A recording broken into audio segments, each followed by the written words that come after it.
Quasimodo.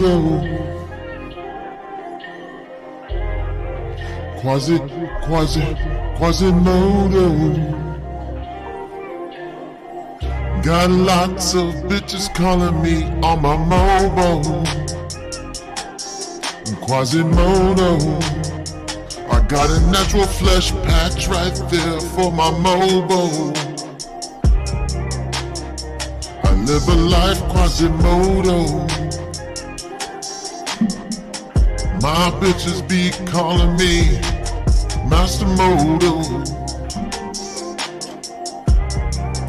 You don't even understand this flow though.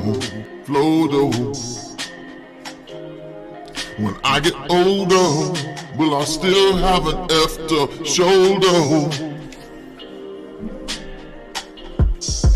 Quasimodo. High school kids making fun of me and call me Playdoh. On this back part right here, just this part is Playdoh.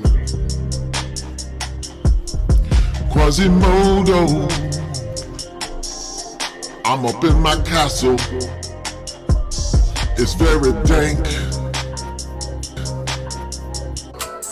I found her humpback chick, she was stank on it. Quasimodo, looking for a Quasimodo.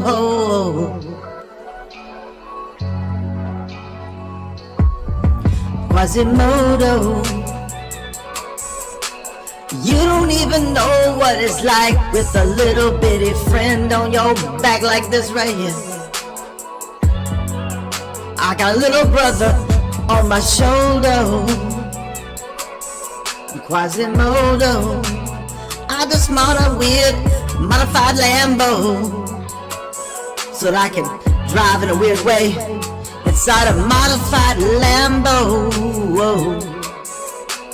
You don't even understand my flow though. But this was very helpful for my therapy.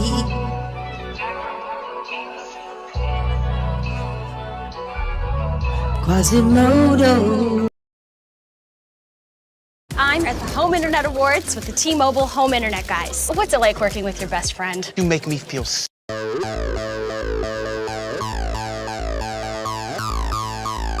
Oh yeah! There's only one thing that can bring this world together, and that begins with you. The word begins with you, not you. I'm gonna tell you what word it is. Usury!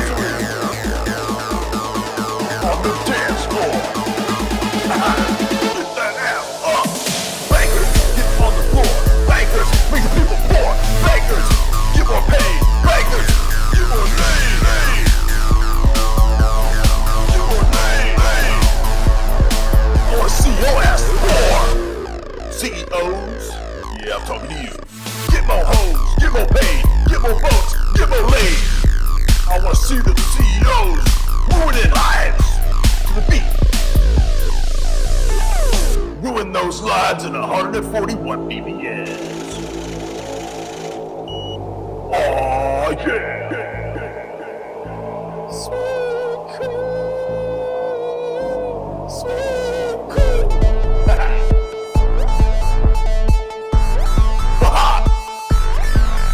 Get more name. Get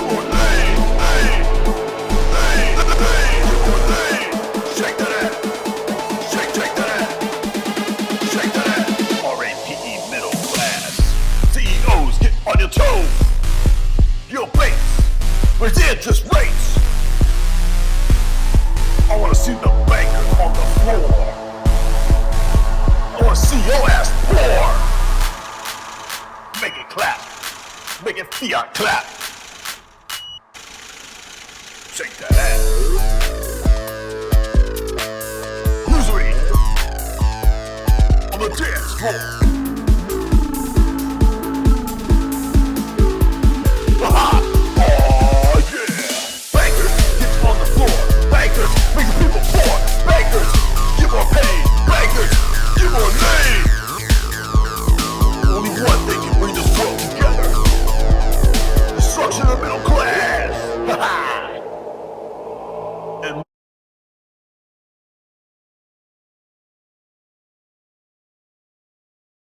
I'm singing to the people on here. I'm not singing to you. I want you guys to hear the beautiful music. I want the people on Twitter space to hear me singing.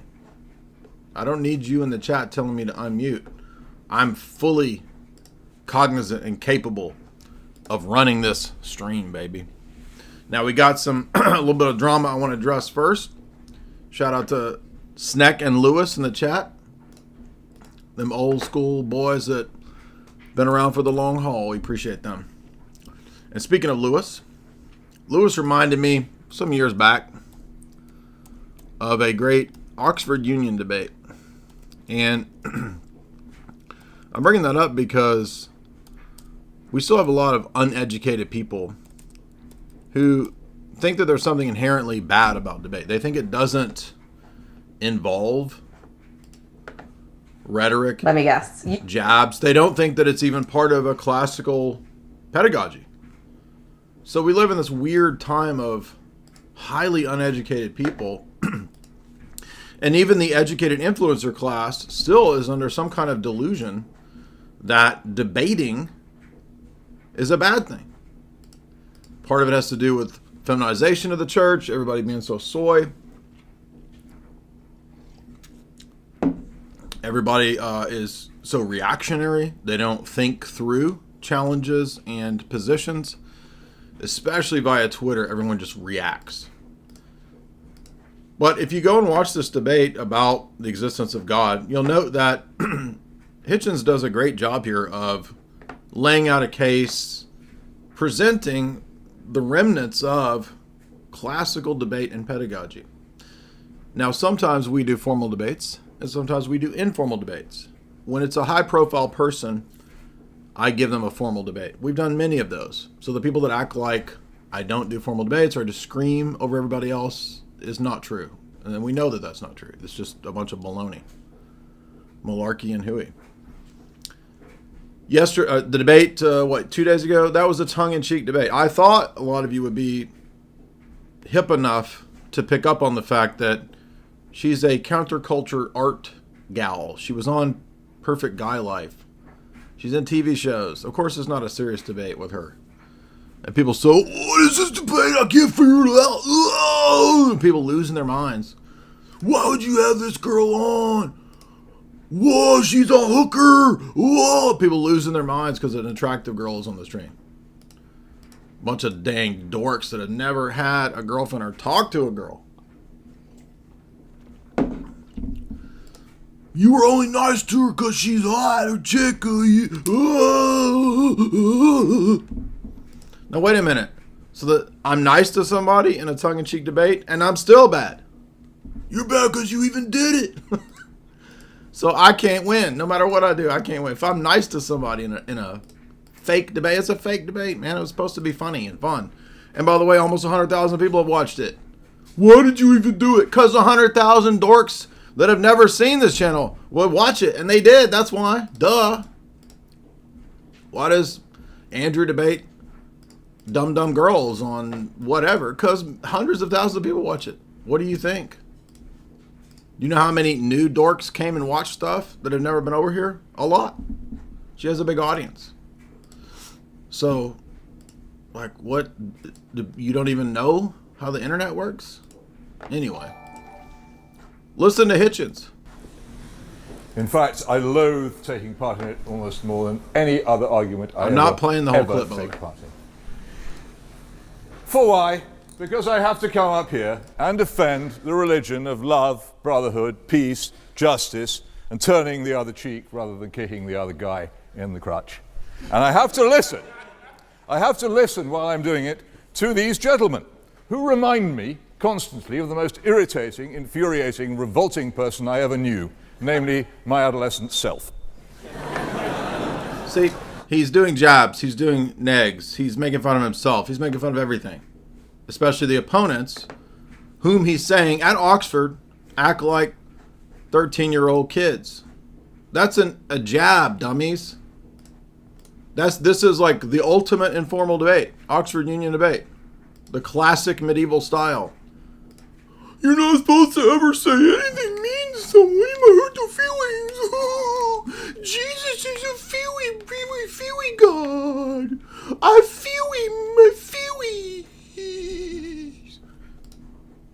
No wonder people turn to Islam. You are the reason people go to Islam. Yeah, Islam's dumb, but Muslims don't go around going, "Oh, what you feeling? The way that Muhammad and Allah make me feel. I feel good. Feel so good right now. I wish Muhammad would give me a huggy wuggy." No, them crazies will just come attack you with a dang grape gang because they're crazy. Well, guess what? The solution to that is not to be a complete goof, a complete goober, a complete feels man. It's just crazy the way it is. You know what I'm saying? It's just wild. I can't even explain it, man. I don't even know what to tell y'all. Just all the look. So all I did was ask Calvin Robinson months ago, would you like to have, he talked about the filioque, and I said, would you like to have a discussion on this? This was months ago. How dare you, and you and your polemics, and your baiting, and your blah, blah, blah. This litany, this giant wall of text about how I'm a bad person, for just simply saying, would you like to do a formal debate? And he'll debate all day about debating, so I let it go. Didn't say anything else. Today he's interacting, debating with other Orthodox priests now. So in the DMs, I said, hey, would you like to circle back? Circle back and have a discussion on filioque? I don't want to participate in your baiting and you're so bad and you're this and that. I'll show you the DMs if you don't believe it, but that's what happened.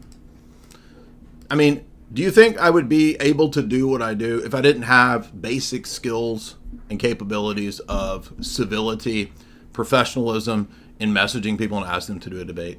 How would we even have the audience that we have if I couldn't function that way? Oh, you're still bad, though. You're still mean. How? For what? I just simply asked the guy, would you like to have a discussion on this? And I get a wall of text about how I'm a piece of crap. Now, I'm used to this. I don't really care. It's just so tiresome. It's so stupid. Because everyone knows this is at his hallowed halls of Anglican University dumb, that this is just how a debate goes. And by the way, you are expected in academia to be able to defend your positions. Did you know that if you have to defend your thesis, you go before a board of professors who quiz you and you argue your thesis? Now, I know a lot of you don't know that. You didn't go to grad school, but you do this. It's normal. It's part of educated academia. Even if the rest of the soy populace doesn't know that or thinks that this is mean. I watched the dumbest debate I've ever seen in my life last night. And I'm mad at myself because I watched the whole thing. I watched two of the stupidest people I've ever seen. Worse than Tito. Worse than anybody else you've ever seen me debate.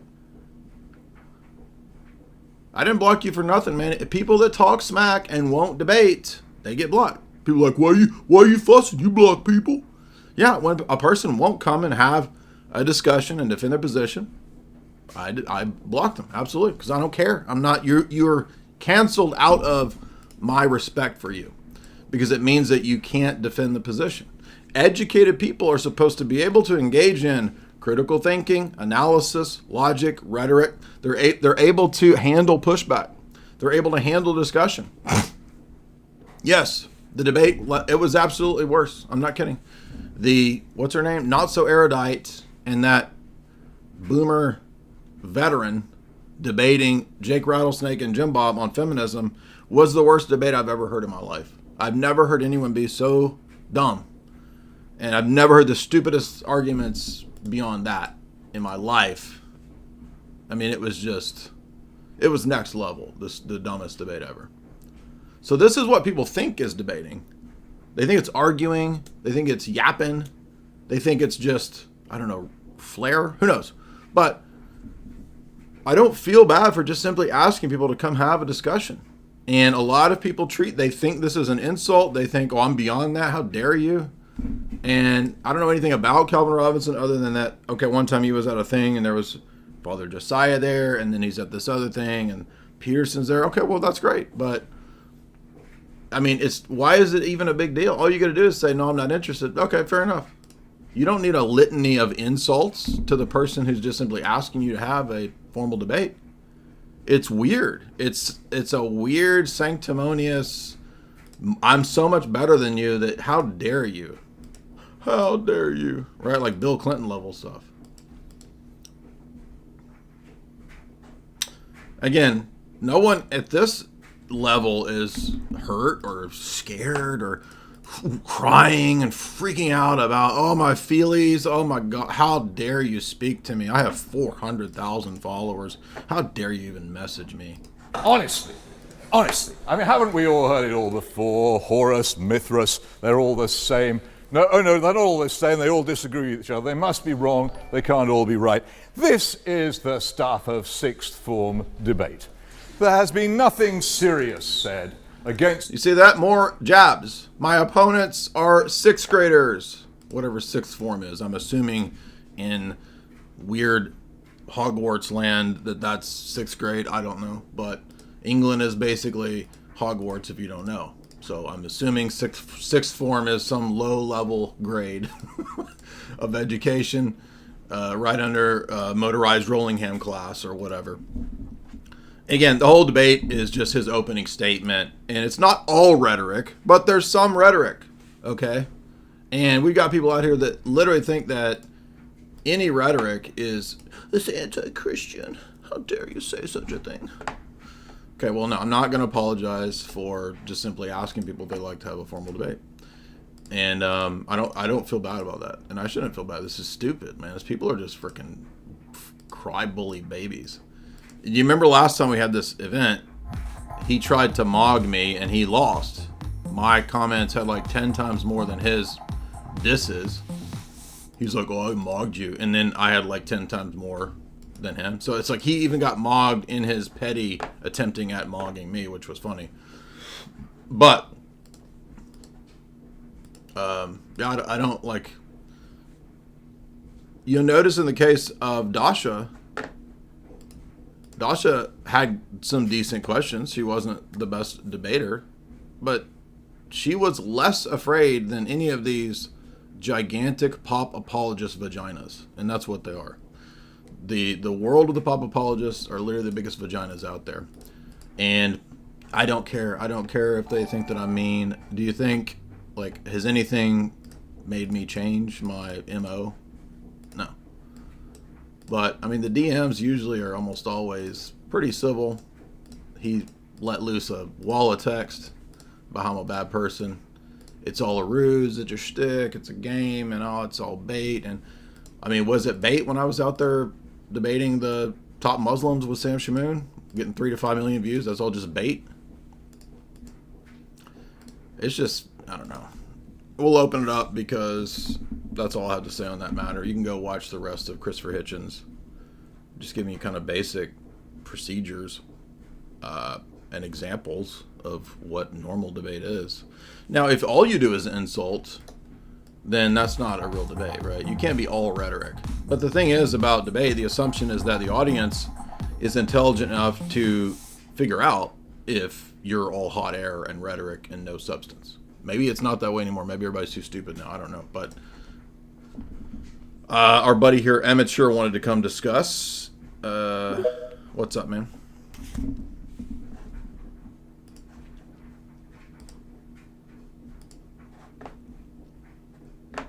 You gotta unmute, dog. Hello, can you hear me? Yeah, dude. What's up? Hey, thanks for having me on. Yeah, first, just want to say I can't believe how hard Dasha destroyed you last night with the Slavic mind argument, you know? It was fun, but the weirdest part was everyone's reaction to it, like... Yeah, they were all tweaking. I mean, they must have missed the part where she was, like, smoking indoors and also beautiful, so therefore she wins. But, yeah. I agree with you about the importance of debate and everything. Like, debate brought me out of the Jehovah's Witnesses to atheism, finally to Christianity. And I think that now that it's bringing a lot of people to Catholicism and Orthodoxy, it seems like everybody's freaking out. And I think it's really telling about the spiritual relativism about our times. Right. But my main question or debate wanted to be about the Orthodox history of England. Okay. And, I mean, my first assertion about it would be that I think the burden of proof lies with you to prove that England was Orthodox at some point. Well, yeah, I'm not an English historian, but I think if you look to, the way that the church is described in, Venerable Bede, or, when Augustine comes to England, not Augustine of Hippo, the other Augustine, the Canterbury. Canterbury, yeah.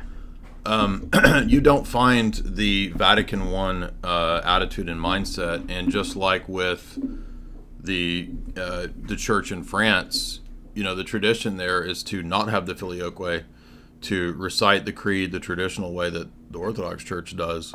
And so, no, I would actually argue that the default position prior to 1066 would be that it's Orthodox.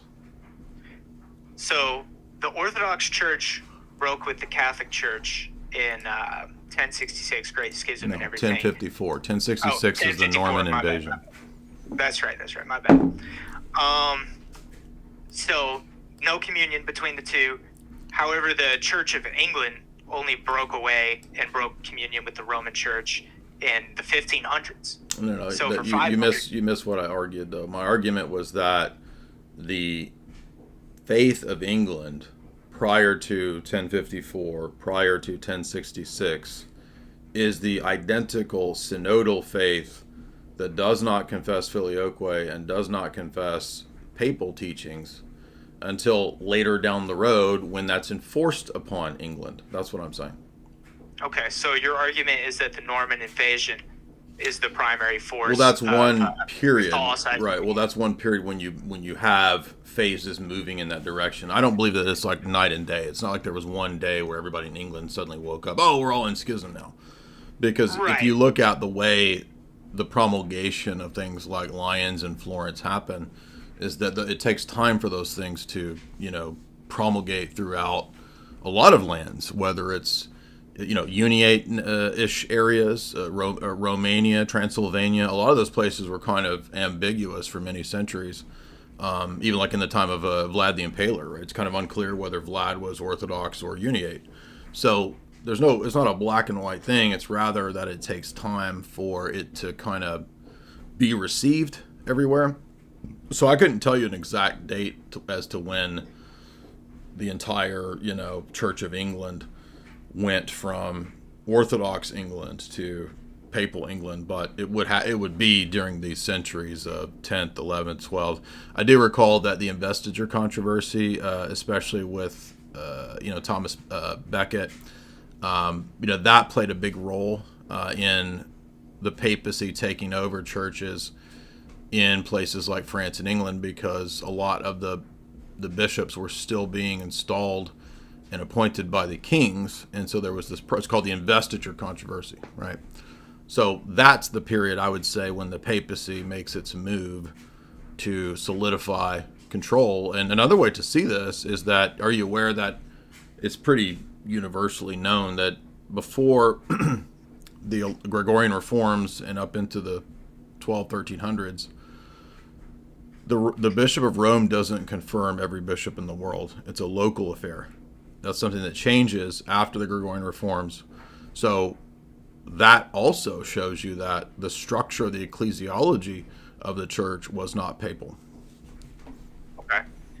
I think my response to that and my kind of argument hinges on the fact that they were in communion with Rome before and after.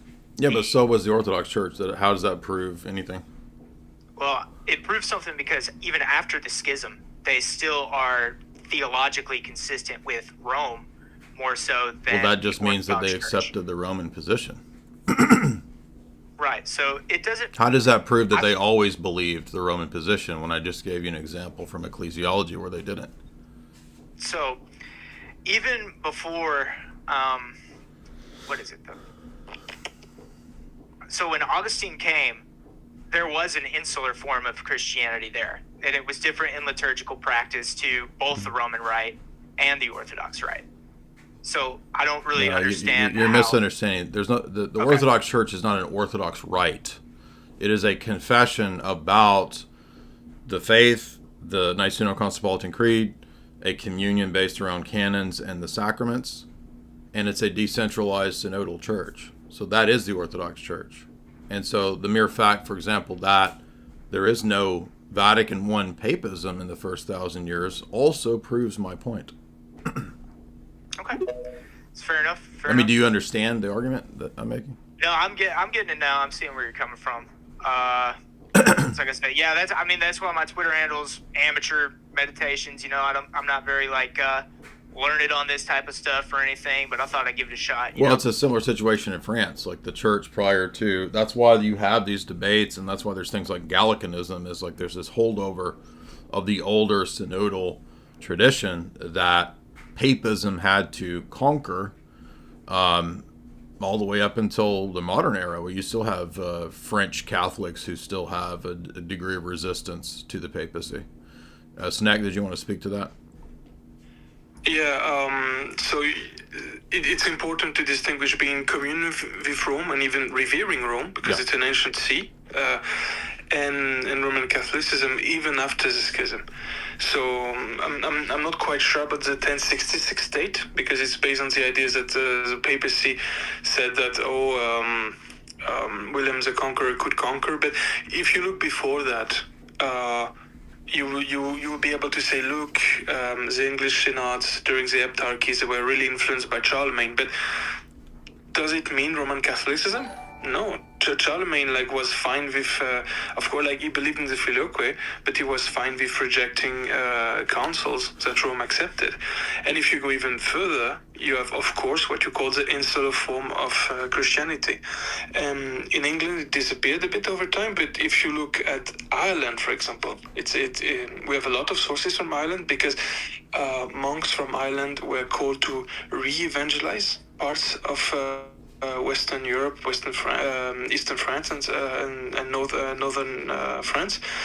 And you have people like Saint Columbanus, who have no problem saying that Rome, Matthew 16:18, the seat of Peter, but also in the same letter says that the seat, in the same letter where he calls the seat of Peter unblemished, he says that previous popes were heretics and could be replaced, and synod can be called against them, and even their subordinates could judge them if they are heretics. So you're already really far from Trent, Vatican I, and that.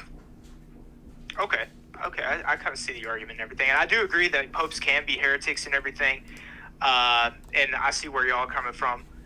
That I've do you think let me ask you a question about that, because do you think that Vatican I argues or posits that a valid pope can be a heretic? I'll be completely honest. I've never read Vatican I in its entirety. So yeah. Right. Well, it says that Rome is promised to be the center, the source, and the preserver of unity until the end of the world. So how you could have a defectible pope who is at the same time indefectible is, to me, just doesn't make any sense. Yeah, I mean, even in the even Peter in the Bible was corrected by Paul and everything, but I mean, no, that's different than in Roman Catholic canon law. You said a heretic. Now, Peter fell into error and was corrected, but a heretic in Roman Catholic canon law is a canonical penalty, and that penalty has certain automatic things that occur. Late sententiae, which is ipso facto excommunication, that means without pronouncement. And so if the Pope were a heretic, which is what you had said, then he would no longer be a member of the church, and thus he could not be a head of that which he is not a member. So my response to that would be, during the times of Israel and the kings of Israel, there were several kings that were obviously incredibly wicked and deposed by God. This is a common Protestant style, Roman Catholic style analogy, and this misses the point of Pentecost. The church is not 100% identical to the structure of Israel. The kings in Israel do not have the charism of Peter. So it's a false analogy to compare that to the papacy and a lineage of popes who are by Vatican I said to be indefectible and the supreme teaching authority for all Christians in the world. That's a total false equivalency post-Pentecost. So would the office of the Bishop of Rome become completely invalid through if one pope or another pope became a heretic or spoke error? I just think that the Roman Catholic position is inconsistent because it claims on the one hand that the Roman Church is indefectible, and then it also admits that there have been heterodox popes like Honorius. So that's the contradiction. It's two competing claims which don't make sense about the office of the papacy. It doesn't matter whether you say that, well, the office is still infallible, but the people who hold the office are the ones that are heretics. No, it's a living magisterium in its own definition. So you can't separate the office. It's distinct, but you can't separate the office from the person holding the office. That's why the Pope judges the tradition, not you judging the Pope on the basis of tradition. So a lot of trad cats, a lot of Roman Catholics get this backwards. They think they can judge the Pope's fidelity to tradition. No. The Pope is the supreme judge of tradition, not you. So isn't it, correct me if I'm wrong, but isn't it that it's ex cathedra when the Pope speaks that he's infallible? And like only when a council is actually called and he presides over it? No, it's not true. It's just a myth that Roman Catholics constantly say. I'm not trying to be rude to you. Ex cathedra is just one of the means or forms of pronouncing infallible dogma. But that is not all that a Roman Catholic is bound to. In fact, you are bound to all of the ordinary teaching, even the teaching that's fallible, because of the supreme authority of the Roman pontiff. So you're talking about like the, oh, sorry, I didn't mean to. It's the ordinary magisterium. Yeah. Okay. Right. So I'm going to pull up, because I'm not singling you out or being rude to you, but many Roman Catholics continue to push this, and I'm going to show you 5 places in Denzinger that condemn the position that you're only bound by ex cathedra statements. You ready? It's also in canon 752. 752. Explicitly, yep. I've got 752, so that's the last one. So Denzinger 1830, Denzinger 1683, Denzinger 1722, Denzinger 1792, and canon 752 of the modern canon law. So those all tell you that no, it is actually a condemned position to say I'm only bound by ex cathedra. That literally is condemned. Okay. Interesting. I didn't know that. Would you say that there could be a time in the future that the Bishop of Rome and the Orthodox Church could come into a harmony? Yeah, if the Bishop of Rome rejected all of the 30 plus erroneous things that they believe. Okay, I got you. All right. Hey, well, I appreciate you having me on. Yeah. Great question. Told all my friends I was going to get dunked on, but I was going to give it a shot, So appreciate you having me on. Well, I appreciate you being civil, and it was a great conversation, and it's actually refreshing to have that kind of a conversation as opposed to, a lot of what we get. Theo, what's up, man? So again, I want people to understand that this is a never-ending, never-dying trad myth that they think that they're only bound to quote a handful of ex cathedra statements. Again, here is the list. And by the way, I've sent this to Shamoon and everybody because he says the same stuff because he hears Albrecht or whoever repeat this stuff. And, it's funny because I don't think I've encountered a single Roman Catholic apologist. There may be one, but I've not encountered one that actually knows Denzinger inside and out. And I'm not trying to be arrogant, but I do. So they never go to their, quote, sources of Catholic dogma. Isn't that interesting? I got a bunch of a pop apologists out here talking about a bunch of nonsense and this and that, quoting this and that theologian. Why wouldn't they be familiar with Denzinger? Do they even know what it is? I mean, it's weird. It runs contradictorily to the historical case they're trying to make, because they will go into history, they will look at every single letter sent or received by a pope and say, look, he says this, therefore it's an order, and everybody obeyed, and even when it's not real. Yeah. But that's the case they make historically. That's when, for example, Ibarra tried to make this case, or they tried to make it with just some friendly letters, as if it's a direct rule that everybody followed. And then when they are faced with it in reality, in their real life, now, they don't follow it. Yeah. What's up, Theo? Theo Huxtable, what's up, dude? On mute. Oh, hello guys. Hello, Jay. I think I've been following you for many years. I'm a huge admirer of yours and all of you guys and your work. I have learned so many things by your side, truly. Well, thanks, man. Appreciate that. So my question was that I read recently a book by Yanaras. I'm from Greece, and he was talking inside this book about Orthodoxy and Greece between Orthodoxy and the West. And he was describing like church history mostly and some ecclesiology. And he was describing a situation where the Greek church like started to become more Protestant, but in their phronima, not in their official doctrine. Yeah, so, I have old systematic theologies of Greek theologians from the 1800s, and it reads like Thomas Aquinas, or it reads like a Protestant systematic theology. Yeah. So yeah, the West, and they had a similar situation in Russia in the 1700s. The West was very influential in these countries at different times. But by the way, I would not recommend Yanaris. He's got some pretty wild, out there, liberal positions. Actually, what troubled me is this: that this book, like Orthodoxy, and this book is called Orthodoxy and the West in Modern Greece. It has like some it describes this particular event. I mean, the Protestantization or the influence by the West pretty well, but he falls victim to another issue, and that's nationalism. Like he gives very much. He totally ignores nationalism, and he focuses on the specifics. So I'm also wondering if nationalism is also as an ideology, like it goes hand with this event. With Protestantism? I mean, it could. I mean, modern nationalism is out of the, French Revolution, Enlightenment ideology, so it definitely could become an idol.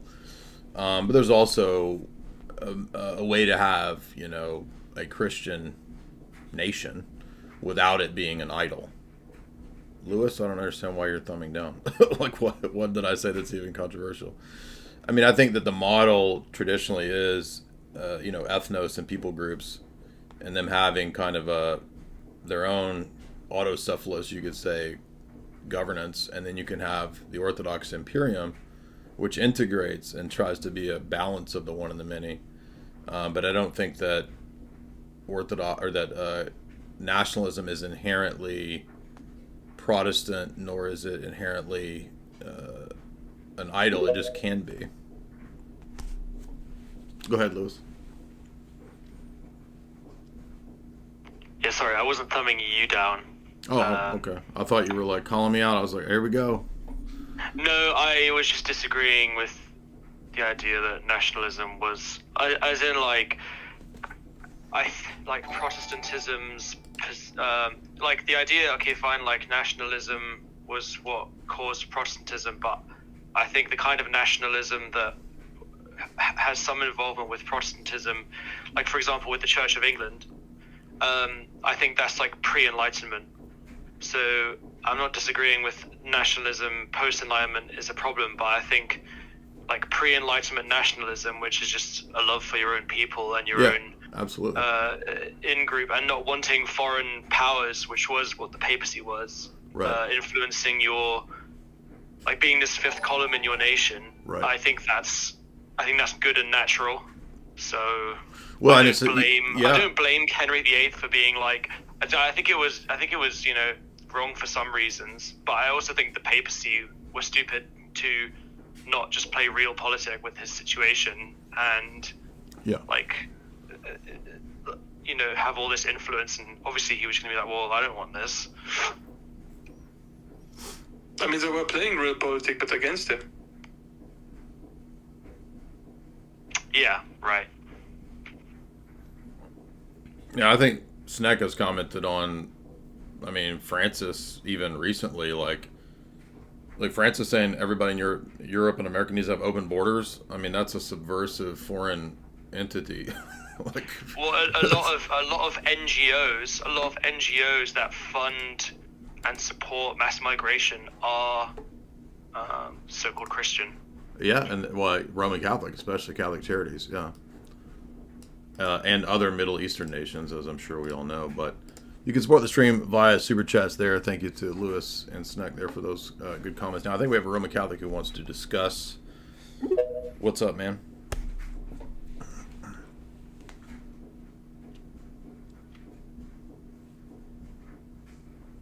You gotta unmute. Hello. Hey, Jay. What's up? Hi.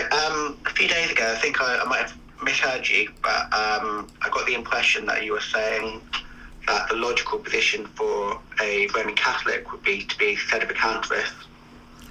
Well, is that true, or? I think that both sedevacantists and normal Novus Ordo Catholics are both right and both wrong. So if you wanted to be, if you're talking about the Dasha debate, I was saying that if she was consistent with her critiques of Francis, then she would have to be sedevacantist.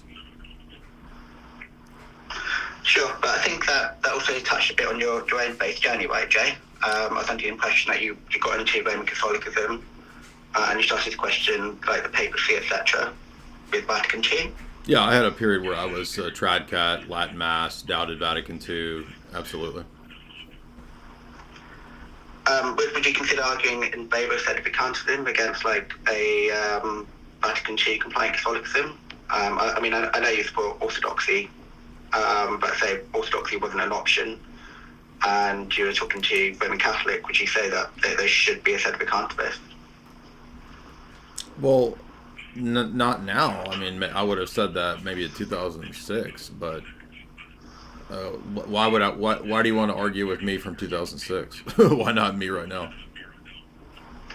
I just thought it was a really curious position, and I guess it kind of gets into the interpretation of Vatican II texts, because I actually used to be a sedevacantist at one point. Oh, okay.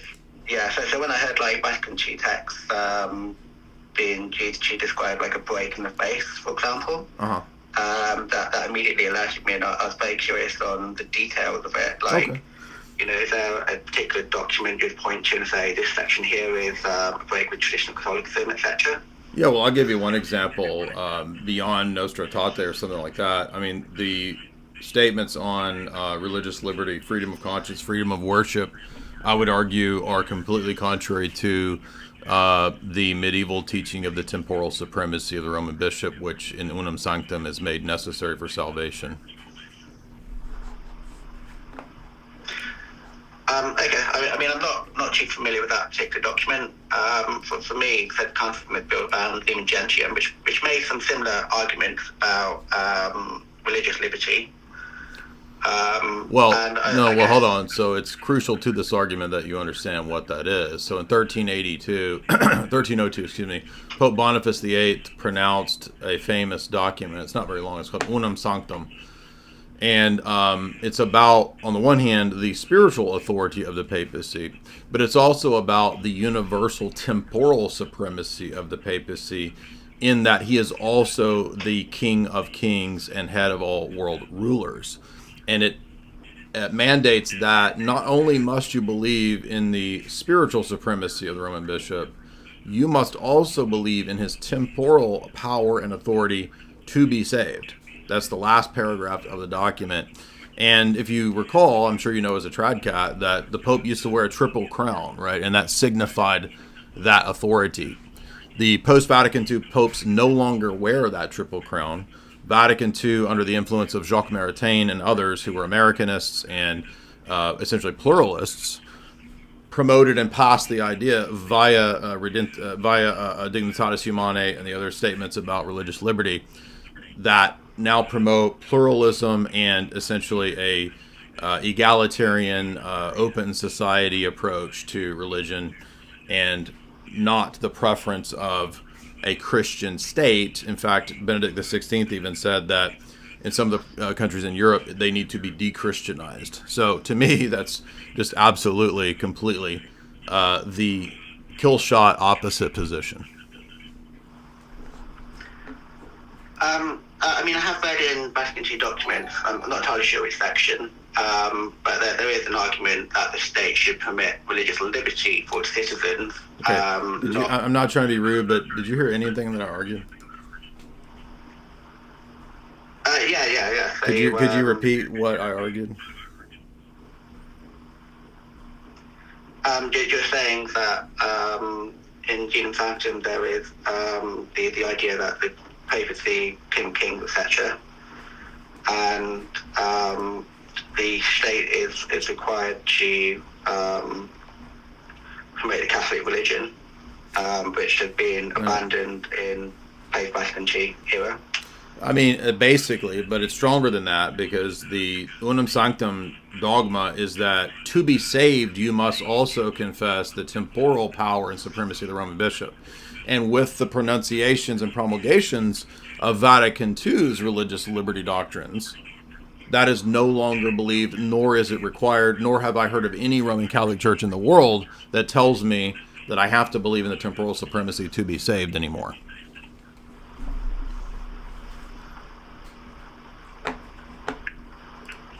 Okay, I mean that kind of gets somewhere. Like,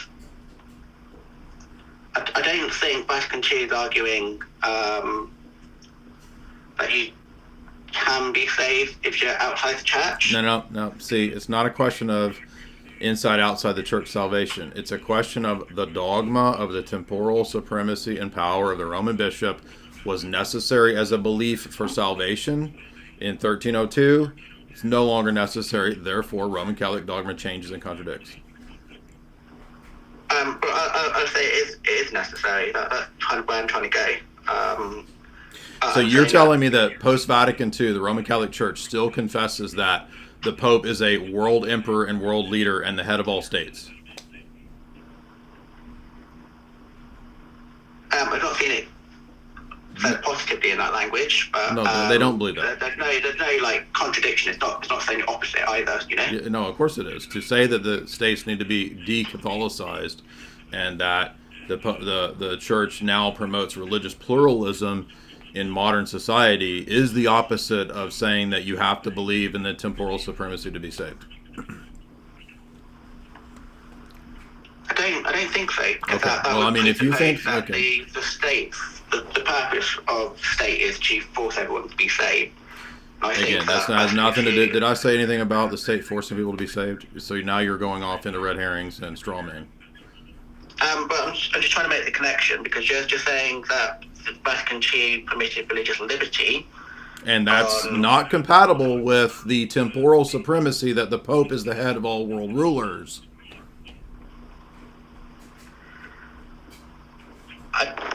I think it is.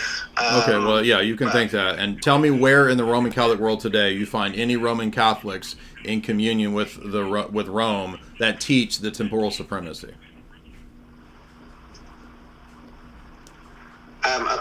Sure. I mean, I get back to you on that. I mean, what I wanted to highlight, though, if I may diverge a bit, was for me, Sacred Catholicism was built on reading Vatican II texts and seeing them as contradicting with the traditional faith, which kind of where we're coming from, Jay. But what I read was commentaries on Vatican II. Okay. Are commentaries fallible or infallible? They're fallible, but they teach you the interpretation of the text. So in other words, the way that Roman Catholic dogma works is that the final arbiter, which is the infallible dogmas, now need interpretive contexts that are fallible. So what use was the infallible dogmas if I need the fallible now to make sense of it? Well, it's infallible in the sense that the person who promulgated it meant it. And the debate is really about, what was meant by the Okay, word. so infallible dogmas don't resolve the issue? Not if they're misunderstood, no. Oh, so what use then is the purpose of the infallible dogmas when I thought their purpose was to solve the issue? Well, they do solve the issue, if you understand them correctly, which is the purpose of the commentaries to help you understand what the They do solve the issue with the fallible. So again, they don't solve the issue if they require fallible commentators to explain it. So they solve the issue, but if you understand it correctly... Okay, that's what's in question. So you're just repeating your position over again. Okay, Look, I'm trying to be rude, but let's pause it there because I don't want to have this go in a bad direction and have a I wanted to let's just stop it there because we want to be cool. Alaska, what's up, man? Now you're welcome to come back. You can read some books and come back, but we're gonna try to have it as cordial and friendly as possible. What's up, man? I'm Alaska.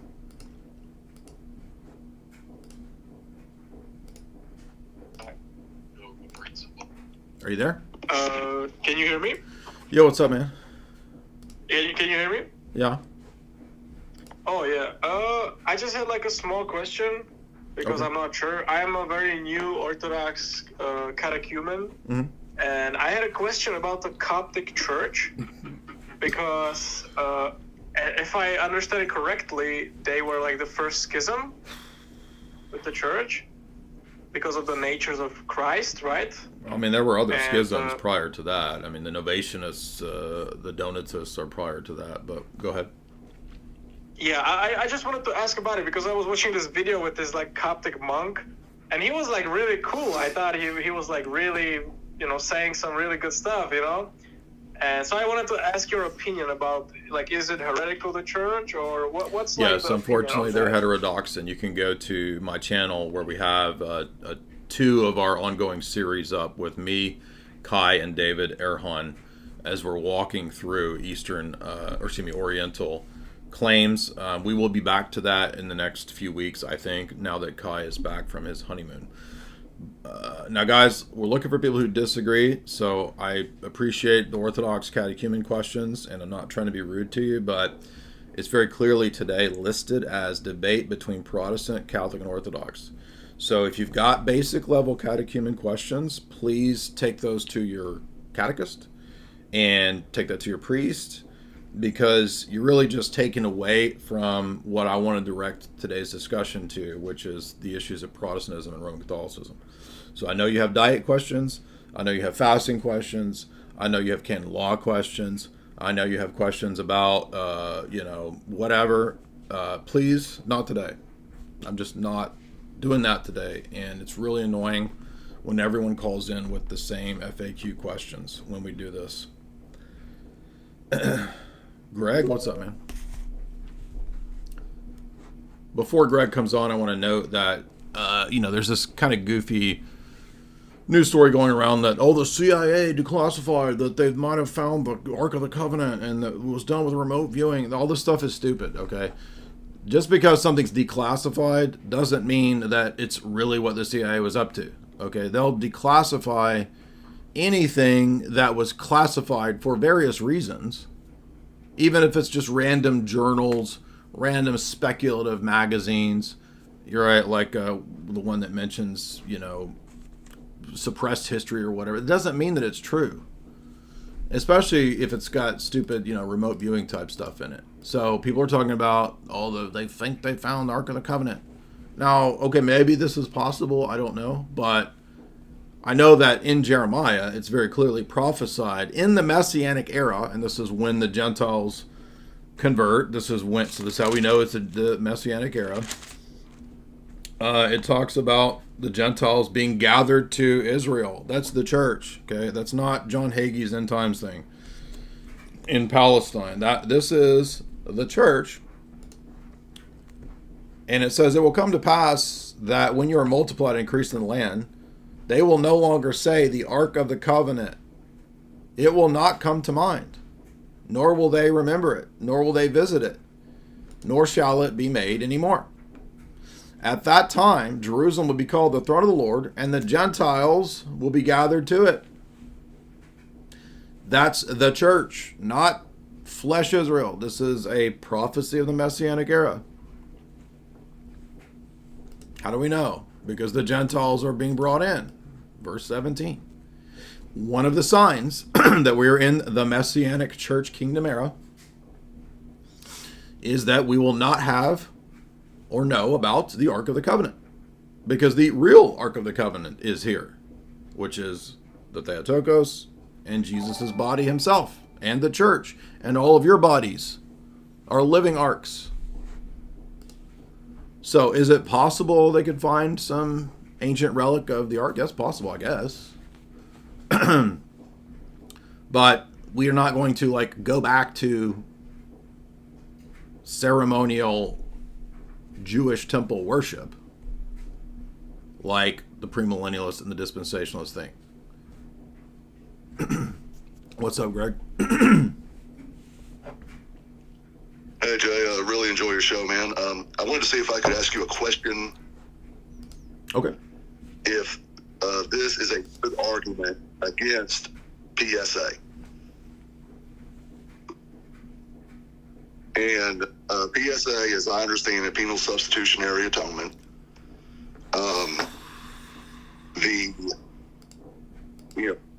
The sin of Adam, the sin of man in general, incurs an almost infinite wrath of the Father, which Jesus has to pay for, correct? Typically, yeah, that would be agreed with. Classical Protestants would agree with that, yes. So,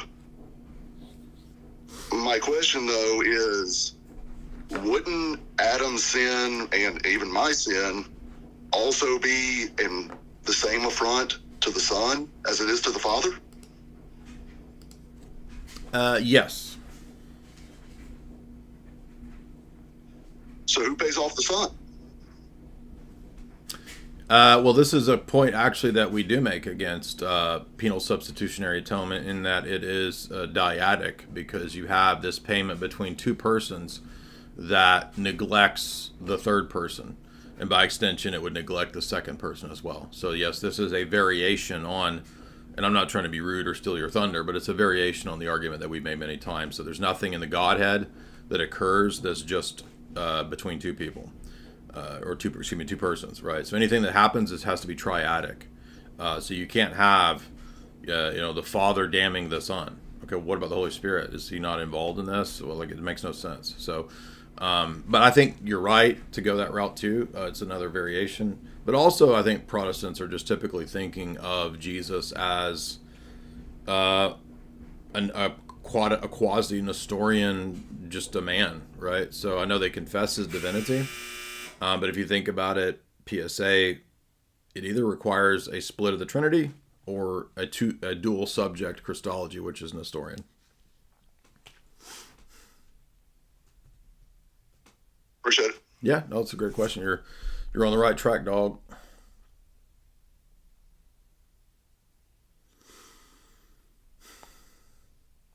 Lord Jays. Do you have thoughts on the book Against All Heresies by St. Simeon of Thessalonica, Stephen? Well, I know that one of the mods got the book and said it was really good, so I have it on my Amazon to get list, but I do not have it yet. Intel Wild, $5. Great work, Jay. Thank you. Keep up the excellent work. Brady Morris, $5. What's up, Jay? I got your meta-narratives book. I can't wait to read it. Appreciate that. And I've gotten the more recent edition of Esoteric Hollywood 3 back from the publisher. It's looking pretty sweet. I think it's going to be pretty good, and that will be out actually hopefully sooner than expected. He had said originally anywhere from July to September, might even be out pretty soon. So maybe even April, May. That would be ideal. Evan, why won't you debate Jakub? Why would I debate my superiors? It's my job to submit to superior as an inferior. Anonymous, $10. 2 years ago, your videos helped me take my first step toward orthodoxy. Next week, my family and I will be joining the church. Thank you, Jay. Hey, thank you, Anonymous. Appreciate that. Many years to you. John Isaac, $2. Yeah, debate with Yakub for real. Again, I'm not going to debate my creator. Kavir, $1. You are accused in heresy fallacy. Good one, dude. You got me. You misspelled it, though, because I think you meant to say accursed. Lawrence John, 50 NOKs. Is that North Korean money? Knots. 50 knock. The Celtic Church was in contact with the Desert Fathers. Also, Vikings were Orthodox. Being guards in Eastern Rome. Make the connections for Calvin R. Was that the guy that was in here earlier? Braden, $5. Thank you for pulling the stops on my journey to Rome. Some of these things can no longer be unseen. Pope can be infallible and a heretic simultaneously. Exactly. Me and Eugene, $5. Thank you so much. G26, $5. Thank you for continually destroying these Roman Catholic and Protestant positions. Glory to the Father, Son, and Holy Spirit. Appreciate that, G26. SS21, $5. Many Catholics are appealing lately to the essence-energy distinction to get around church contradictions. Are they allowed to hold this? I don't understand how that would get around contradictions. That makes no sense. I mean, first of all, it'd be admitting what was more or less denied in the condemnations of the Palamite synods and what was condemned, at Florence. So to turn around and say that, oh, now we believe in essence-energy distinction. I mean, the entire Thomist tradition is going to reject the essence-energy distinction. So I think that's just more absurdity of the Roman Catholic. But how is that going to help anybody say that dogma changes? I mean, it sounds like they think the essence-energy distinction means that God can change or changes things or something. That's not what it means. Elias, what's up? Became a member.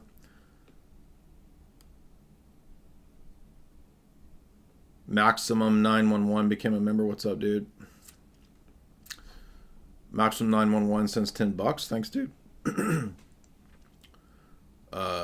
Lord Jays, you want to unmute? What's up?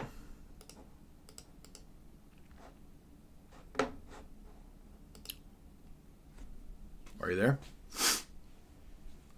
Can you hear me? What's up? Okay, sir. Hi. Hey. I was just watching your videos and going through the PSA, something more similar to what the previous speaker was talking about. And I had a question. I've been studying this subject and looking for like answers and things like that. So when we say that there has to be a necessary split in the Trinity, if Jesus was supposed to have the to get upon himself the wrath of God, how is that not how a Protestant is able to say the contrary to that matter? I was watching your video where you were explaining James White book on that matter as well. Mm-hmm. How is it that they cannot see that? And is it that obvious? Or is just Protestants don't have very good Trinitarian theology. So they, in the Reformation, they defaulted to the Latin Augustinian model of the Trinity. They don't have the monarchical Trinitarian model that we have. And they don't, by extension, then have the right toolkit for really distinct persons. And so person kind of gets collapsed into essence or nature in the Protestant view, just like it does in the traditional Latin Roman Catholic position via Augustine and so on Aquinas. So if you don't have that right toolkit, that's why you see the Thomists, they don't think that the theophanies are possible. They don't think that the angel of the Lord is the second person of the Godhead, even though it's obvious in the New Testament that he is, because Jesus identifies himself as that. And he's even worshipped and called Yahweh and so forth throughout the Old Testament. They just can't fathom this because they have a metaphysical system that prevents them from believing that. And it's the same with Protestants, except it's not so much a metaphysical system as it is the baggage of what they think these terms and these systems mean that prevent them from seeing that it makes no sense from a Trinitarian perspective to say that the Father damns the Son. It's just stupid. Yeah, I was trying to wrap my head on that explanation, and then I went around and looked at a Gavin Ortlund video on that, and he was trying to reconcile recapitulation with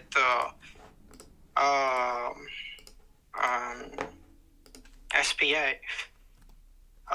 You mean PSA? He was saying PSA. I'm sorry, and he was saying that it was possible.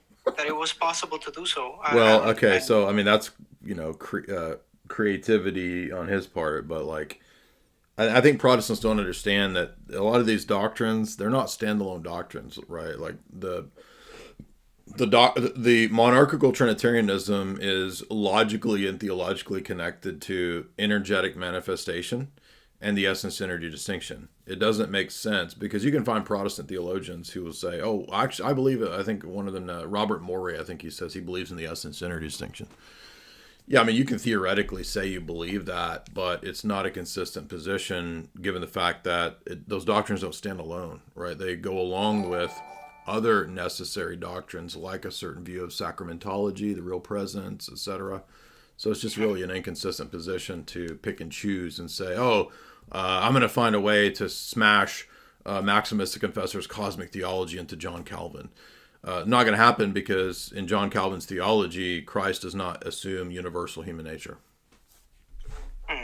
Yeah, I see. Well, appreciate your answers. Thank you for everything, okay? Appreciate it. Yeah, no, those are great questions. Appreciate you. Roll stakes, $20. Did Roman Catholics have a schools of theology frame of thinking? Yes, absolutely. They think that the essence energy distinction in Palimism is a school of thought, correct. They do not understand it as essentially the experience of all the saints. And that's why you have essentially everything all over the place with them. So you can have Roman Catholic spirituality being Margaret Mary Alacoque cutting yourself with a knife and bleeding out, and that's a divine experience. And you can be a crusader going into battle, that's a divine experience. You could be a monk warrior, which suddenly exists in the 11th century in violation of the ancient canons. Well, the Pope says now we can have monk warriors now.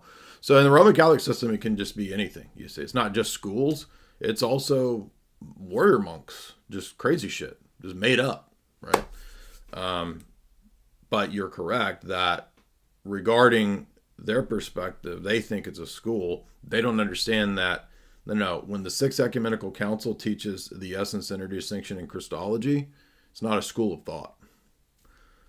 For them, Thomism is another school, and they can believe in any of the ones that they want, more or less. I mean, it's difficult if you want to be a Roman Catholic and contend with Aeternae Patris, which Leo XIII says Thomism is the official philosophy of Rome. And that's why the more traditional you get, the more hardcore Thomists they are, because they know they've read Aeternae Patris. And they realize that it's just a rough road when you're trying to sell Roman Catholics on, quote, Eastern theology. That doesn't work. And so it's just a bunch of nonsense. It's all a bunch of competing positions.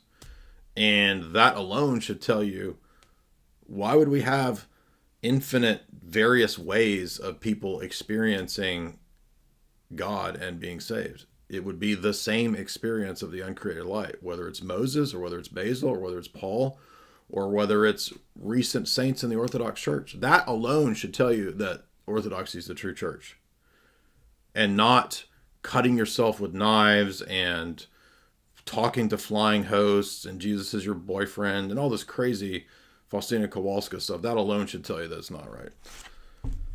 What's up, O3OG?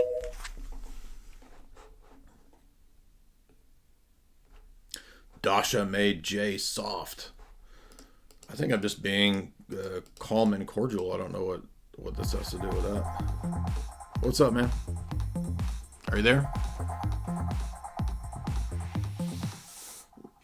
Let's talk God. Can you break down the Synod of Jerusalem and Decree 3 that it's not semi-Pelagian? So we don't have semi-Pelagianism in the Orthodox Church.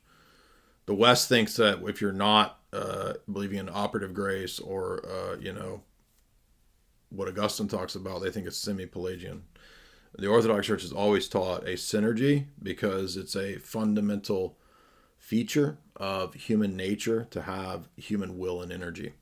And to lose that energy or to have it supplanted would violate the teaching of the Sixth Council on human nature fundamentally having at all times its own will and energy.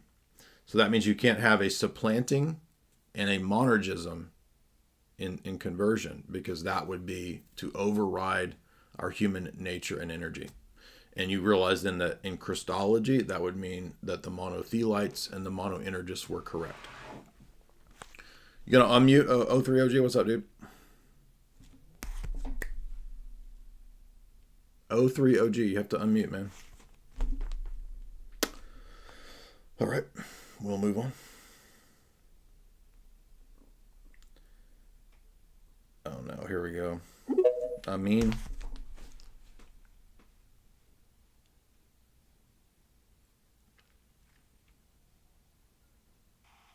Yo, can you hear me? Yep. Hey, Jay, what's going on? How you doing? Good, how are you? Pretty good, pretty good. Quick question for you. I was watching the debate you had with Jake, the Meta-Allah foot worshiper or whatever. Yeah. And I think it was during your second rebuttal. I think he tried to bring up Father Deacon Ananias' paper. And I'm more than sure he was strawmanning the position, but I wanted to know where I could get a copy of the paper to read. But it essentially, he was trying to make an argument that all positions or all worldviews are fundamentally circular. And he tried to argue against Tag and say that that it doesn't necessarily make sense for the Orthodox position alone. I don't think Jake even understands what a transcendental argument is, so I don't even recall what he was trying to argue there. But you could get Father Deacon's paper by just DMing him or sending him a message. So let's see. He's on Twitter as Norwegian News. So I would just message him, publicly. I don't know if he has his DMs on or not, but you could message him to get a copy of that paper. Josiah, what's up?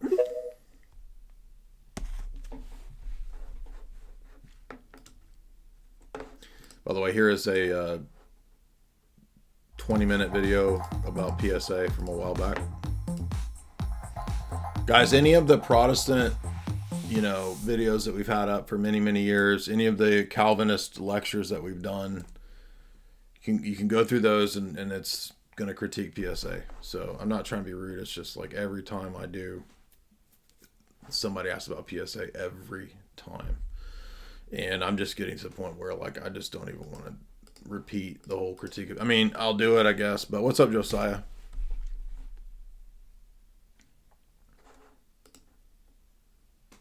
You gotta unmute, man. So y'all want to see this right here? This is what y'all are after. On my OnlyFeets page, there was some Zoomers who were like, I can't believe he did that. That's porn. Like, if you think feet are sexual, you got an issue. What's up? Hey, how's it going, Jay? What's on your mind? I'm an atheist and watched a few of your debates. I was just wondering, could you give a brief recap of the transcendental argument for God? Yeah, any knowledge claim requires a certain set of categories to be the case, to be the preconditions for the possibility of knowledge. And those categories require some kind of grounding and justification and something that makes them all cohere together. And that being is specifically the Christian God. Sure. And how do you know he exists, though? By the transcendental argument is one example. I mean, you're saying that there has to be a justification for every belief, and for you that justification is God, but isn't that kind of circular or no? Yeah, but I believe that every worldview at a base level is self-recurring or recursive. I mean, not the atheist worldview, though. I would say it is. I mean, you could try to argue for self-evident principles, but you're going to quickly fall into being self-referencing. Okay, so give me, or do you have like any examples, or? Well, if you have an atheist worldview, I mean, are you saying then that you're a classical foundationalist who believes in self-evident principles? I don't know what that means, to be honest. Well, if you don't believe that worldviews are at a base level self-recursive or whatever, or circular at a paradigm level, then most likely you would believe that there are foundational self-evident maxims or axioms. Yeah. Okay. So 2 problems with that. One is the criterion problem, which is that you can't have a knowledge claim without a criteria of knowledge. But if you have a criteria of knowledge, that's also a knowledge claim. So you'd have to solve the criteria problem. And also, if you believe in self-evident principles, then you would have to have a standard or a benchmark by which you judge the self-evident and the non-self-evident. But if you have a benchmark that's the prior category to judge those, then they're no longer self-evident. So these are 2 variations of the problems of self-evidence. Okay, but I mean, you know, I could say that gravity exists. How is that, like, how is that not a true statement, like, self-evidently? Well, again, I could just go to the criteria problem. If you're gonna say that something just is the case, it's, first of all, it's ad hoc. Why is that assertion the thing that is self-evident? How do we know that it's self-evident? Because you need a criteria of knowledge to have knowledge claims. So if you're going to start with that, then what's the criteria of knowledge that lets you know that that's self-evident? What's the criteria of knowledge to know that gravity exists? That the assertion is self-evident. You understand there's a difference between believing in gravity and the truth of the proposition that gravity is self-evident. Those are 2 different things. Unfortunately, I don't understand what you're saying.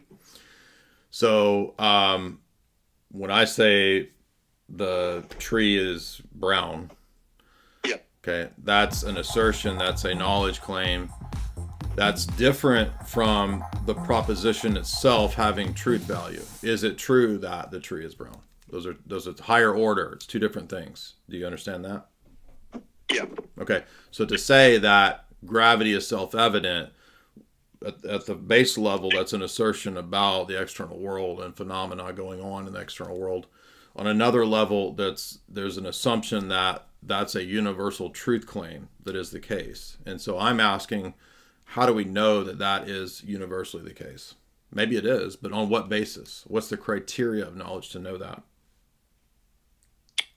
So we know that gravity is real because, you know, we can run experiments and show objectively. So you're missing the point. The question is about the truth value of the proposition itself, not whether gravity is going on in the world. How do we know that that sentence meaningfully conveys a universal truth claim?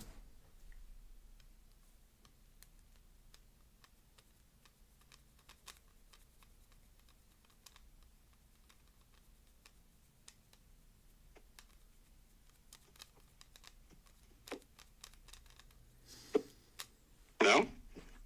Did you say something? Because we couldn't hear you. Yeah, I said it. I know that. So the criteria for something being true is that it accurately reflects reality, in my opinion. Okay, so that's your criterion. Fine. But how do we know that that is the right criterion? How do we know that something being true equals it accurately reflects reality? Yes. Because, I mean, how else would you tell that something is true? Well, just saying that I don't see it any other way isn't a justification. In fact, that's a fallacy. That's a fallacy of incredulity. Yeah, you're right. You're right.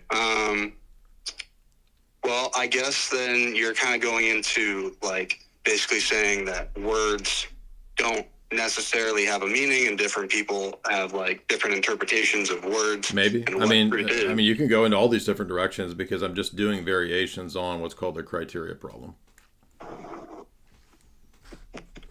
Yeah, but again, you know, you're kind of going into semantics, basically saying, oh, well, different words mean different things to different people. Epistemology is not semantics. They're two different things.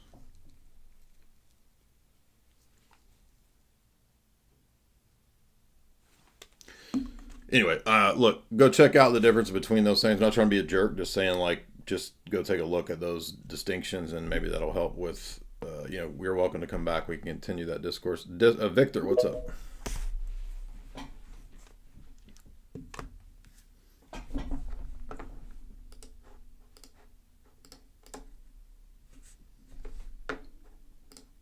Victor, what's up? Yeah, what's up, man? Can you hear me? Yeah, what's on your mind? First of all, I'm a big fan of what you do. I've been watching you a lot. I had two questions. I have a Calvinist friend who I'm kind of in a stalemate with. We like arguing with each other. And y'all playing life chess? But he's checkmated you in life. Yeah, I just like, we like debating, and we haven't been able to get past this point, which is the subject of predestination. Okay. I would say, so I have 2 talks on my Clips channel that are about 3 hours each, and I would say just go watch those and take notes. Not trying to be rude, it's just I can't rehearse the same thing over and over and over. Cleo, what's up?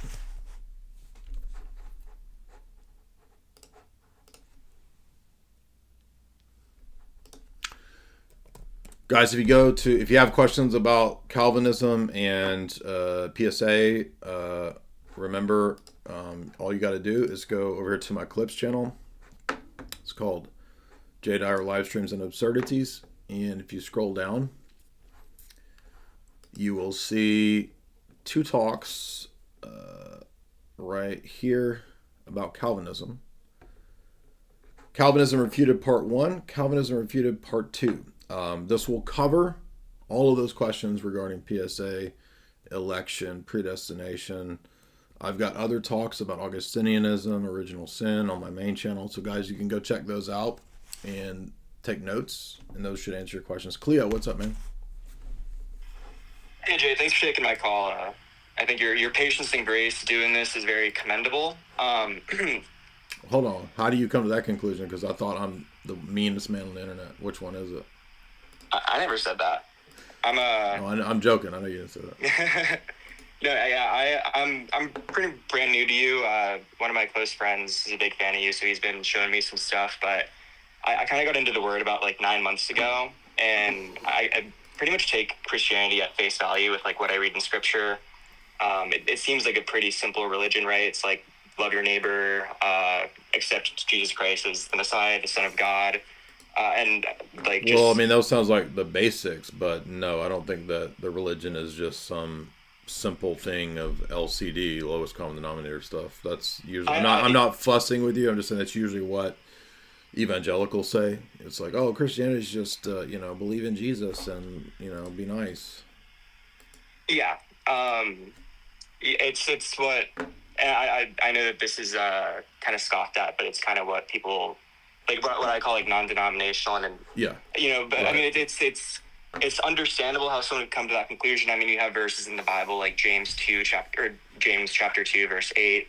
If you really keep the royal law found in Scripture, love your neighbor as yourself, you're doing right. I mean, like it's pretty simple. Yeah, but that doesn't say that that's all there is to the religion. I mean, you're expected to, in John 6, if you eat my flesh, you have life. If you don't, you don't. So. Absolutely. You're expected to participate in the Eucharist, for example. Yeah, and I'm oversimplifying it, but I'm going to get to maybe a better argument in a second here. So, when Jesus was, going around Judea and Galilee with his disciples, I think he was preaching like a pretty, like, I don't want to say simple, but for lack of a better term, simple message of, like loving your neighbor, like not putting the rich over the poor on a pedestal or anything like that. So again, I have to disagree, because there are places where he says those things, like the Sermon on the Mount, but there are countless places where he also goes into great depth about the Old Testament prophecies. He goes into great depth with his parables. That to me does not jive with the idea that because there are some simple statements, therefore the entire thing is therefore simple. So that's like a parts whole fallacy. Oh yeah, I think that's totally fair. But I guess the way I see it, he's talking to these like illiterate like citizens, preaching whatever it is he was preaching, but like obviously after all of these teachings when he was trapped, so he obviously came to earth to save these people that he was teaching to. He had the intention of saving, one could assume. So it wasn't until after his death that the Catholic Church and the Orthodox Church kind of came to be and whatnot. And I guess like my biggest issue. Well, hold on. So no, we don't think that after his death the Orthodox Church came to be. So we think that apostolic succession is the teaching of the New Testament, and so the church is founded in Matthew 16 when he talks about the giving them the keys and the ability to remit and retain sins at the end of John, and then you get the statement, the institution of baptism in Matthew 28, and then you get the empowering of the church at Pentecost in Acts 2. So I'm not sure where you got the idea that the Orthodox Catholic Church is founded after. Were you saying the New Testament or after his death? Maybe I misunderstood you. I mean, if you look it up on Google, I think it says like the Catholic Church started sometime in the 1st century, but maybe I'm wrong. Well, I mean, Google's not going to be like, we're not under Pope Google, right? So, right. I'm not saying we are. The Orthodox Church, the Orthodox Catholic Church is who put the books of the Bible together. So you can't get Bible without church. Yeah, and I'll be the first to admit you're a lot more wise on this than me, who picked up the Bible 9 months ago. I'm still like learning a lot. But I guess my question then is, it seems to me that a lot of these traditions that Orthodoxy claims to be like the true path to salvation couldn't have been achieved by those that Jesus was preaching to in Galilee and Judea and whatnot. So were they not saved? So again, I don't know why you would come to that conclusion, because, for example, Jesus himself attended synagogue, attended liturgical worship, attended normative holy days and practices and fasts, and the apostles, much of that goes into the 1st century church when it is set up. So we have fast days, we have Easter, we have Pascha, we have these celebrations, we have a divine liturgy, we have imagery like the Old Testament temple had. So there's a direct continuity between the temple and synagogue worship service and the Orthodox Church's worship service, even things like imagery and relics. So no, I mean, even the Old Testament had baptisms, it had ceremonies, it has many things that continue into the New Testament tradition. So I think that if you think about Jesus himself worshiped the Father throughout his whole life in a liturgical way, and that's because it's Jesus that gave the Old Testament law and worship to Moses, and so he's the one that has the authority to say this is fulfilled, because all of those things pointed to him.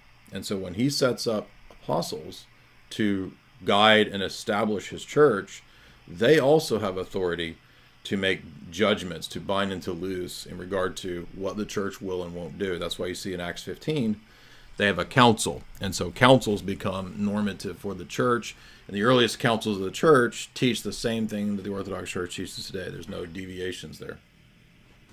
Okay, so you would assume then that like if the people that he taught to were saved and they were like living in practice how Orthodox live today, like. Well, I mean, not identically, because in redemptive history, his preaching to the Jews is prior to his death, burial, and resurrection, so they don't have the full message yet. In fact, it's not until Luke 24 where it says that he opened the apostles' eyes to see and understand everything about him in the Old Testament scriptures. So even the apostles got glimpses and they got pieces of it, But they didn't really understand until after his resurrection. Hence, Luke 24 literally says that Jesus opened their eyes to understand the Old Testament. Okay. I guess my final question I want to leave off with is, do you think that there's a place in heaven for people that accept, love, and read Scripture, like love Jesus and read Scripture, but haven't been exposed to? I mean, you know, I have a friend who exposed me to Orthodoxy, right? A lot of people don't have that blessing, perhaps. Yeah, I think Jesus lays. For those people. Well, I think Jesus is very clear that to whom much is given, much is required, and you know we don't really have the means and the capabilities of judging people who have limited exposure. That's we leave that to God, and God is a merciful, just judge. So, what we do know is that we tell people to enter the ark. So, hey Jamie, could you make me a double shot? Thank you. But those are great questions. Appreciate you coming on, man. I forget this guy, William Dyer. I forget what were you on here about? I forgot. Remind me. Hello. Hey, what's Jay, up? What's on your mind? Quick question here. So, regarding Mormons, what would be the correct philosophical refutation if they would say that all intelligences are eternal? Well, that would be multiple eternal entities. That would be polytheism. What if they say that it really is not, because intelligences are not gods? Okay, well, you can define gods in a different way, but they actually do believe in multiple gods because they believe that Adam is a man who can become like God the Father, as can we all. So they actually do believe in polytheism. Their view of the Trinity is three gods in the sense of three distinct beings who were at one time human beings who evolved into it. So they do believe in polytheism even from that vantage point. But to say that there are multiple eternal uncreated minds, that's polytheism. How would it, in other words, they would have to explain how it's not.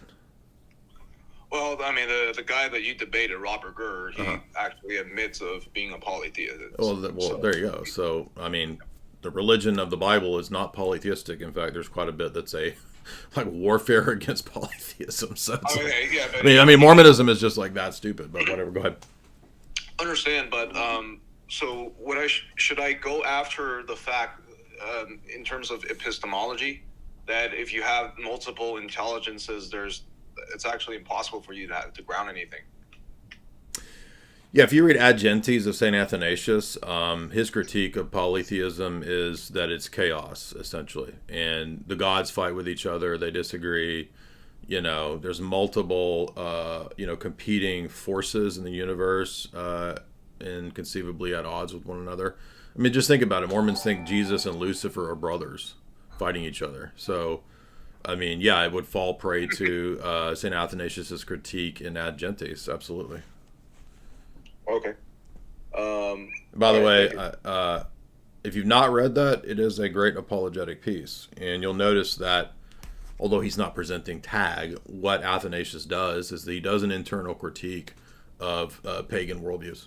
And, it's a classic of apologetics. And that's, what we do too. Jake, what's up, man?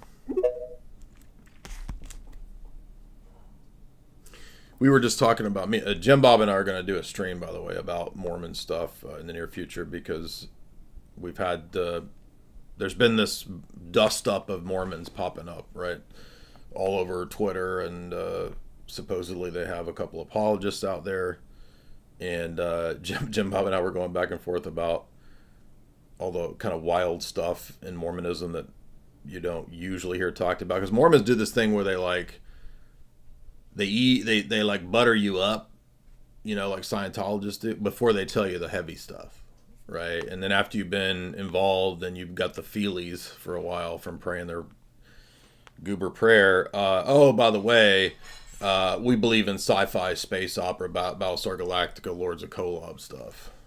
And I'm not joking when I say that. Like, they literally believe in Lords of Kolob. The people that did Battlestar Galactica were Mormons. So they believe in eternal matter. They believe in, they have Masonic temple, ripped off Masonic temple ceremonies for their endowments and ceremonies. Jesus and Lucifer are brothers. They believe that Lucifer enlightened man in the garden. They believe that Bigfoot is Cain. I am not kidding. Many of them still do. The intellect is eternal. Matter is eternal. Black people are the creations of the bad God, or they were punished in the pre-existing state. They're fallen entities, and that's why they're black people. They have magic underwear. They believe that God the Father was a human being who achieved godhood.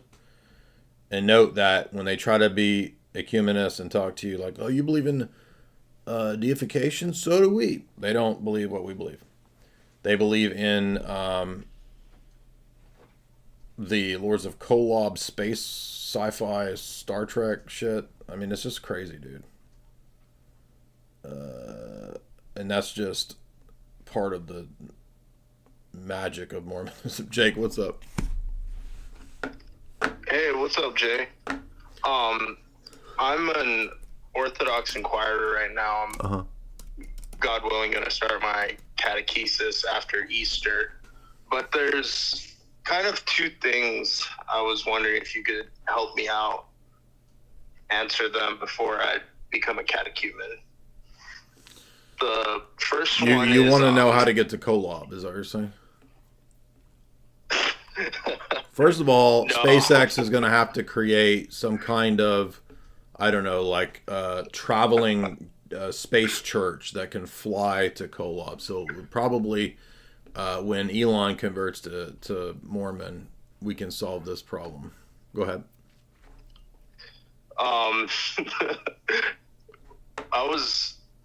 I haven't really gotten many good answers on why bishops cannot be married in the Orthodox Church, and I haven't had an opportunity to talk to my priest about it. I mean, it's a tradition that developed on the basis of needs of the time because, for example, bishops constantly have to do administrative stuff and travel to various parishes, and in the ancient and medieval world, that was very difficult for a person to do with family and children. And so it became easier from a practical perspective for the church to draw bishops from the monasteries. But, and this might be controversial, I'm sure that there's canons that have been laid down. I mean, there's nothing inherently technically wrong with a bishop, like in cases having a wife. It's just not the norm. But I mean, some of the apostles had wives, so I don't think that there's anything inherently wrong with that.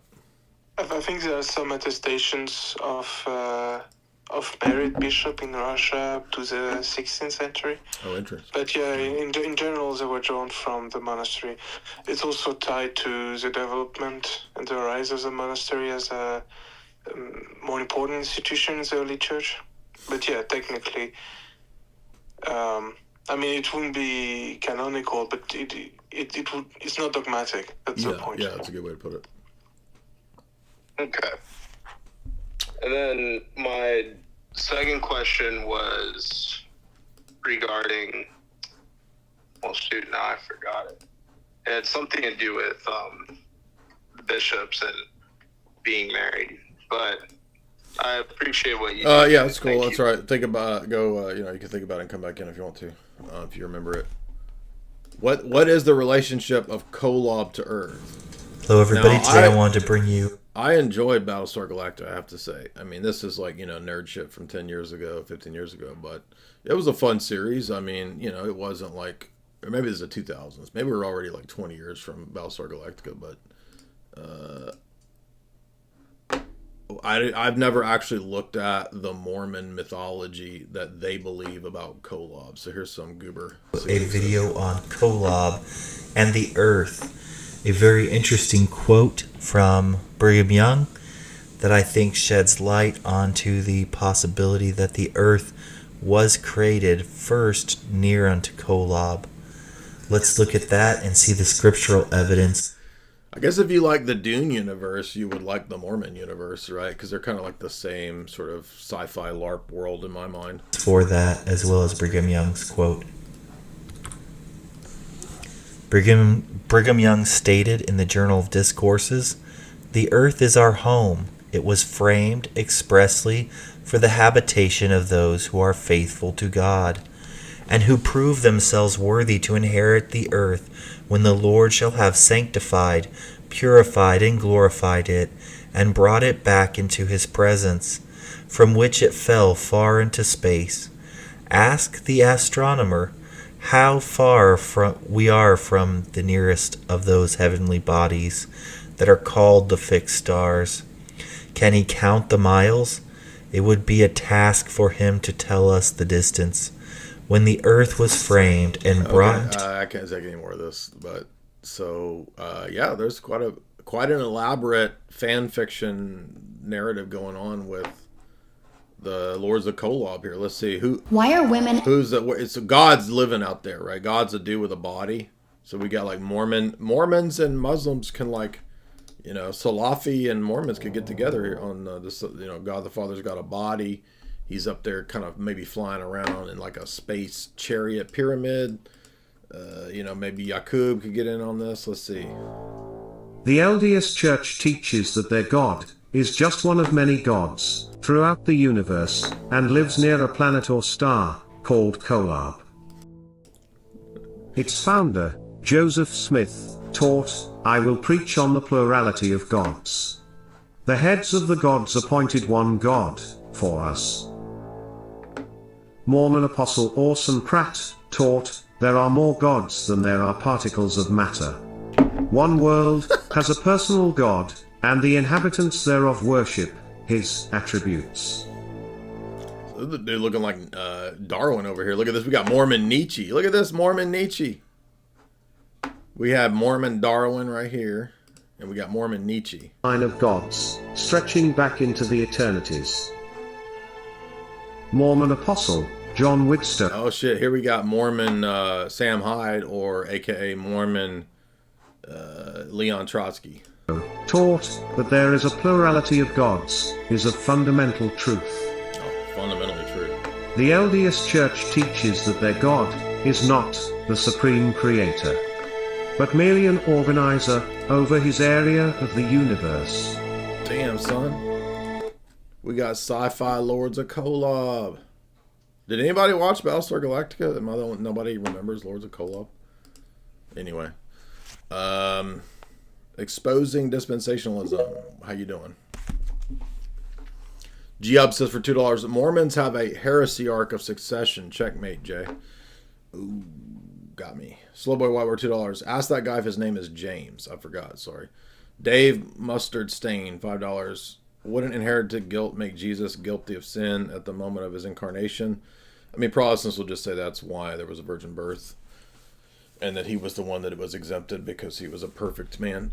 Cold Quest, $5. I'm with you on UFOs being a psyop. I'm having a hard time explaining an orb that my girlfriend and I saw. Physically, it was very close. Well, just saying that UFOs are psyops doesn't mean that there's no, supernatural phenomena or inexplicable phenomena. I think there are inexplicable phenomena, cases, demons, angels, maybe even stuff we don't know about yet. So I don't think that everything is a psyop. What's up, exposing dispensationalism? So I'm also an Orthodox inquirer. I had a question about iconography. Okay. So I was raised in a culture where you're not allowed to draw pictures of like anything like Jesus or anything in heaven or anything like that. Like, how did the Orthodox justify or interpret the second commandment?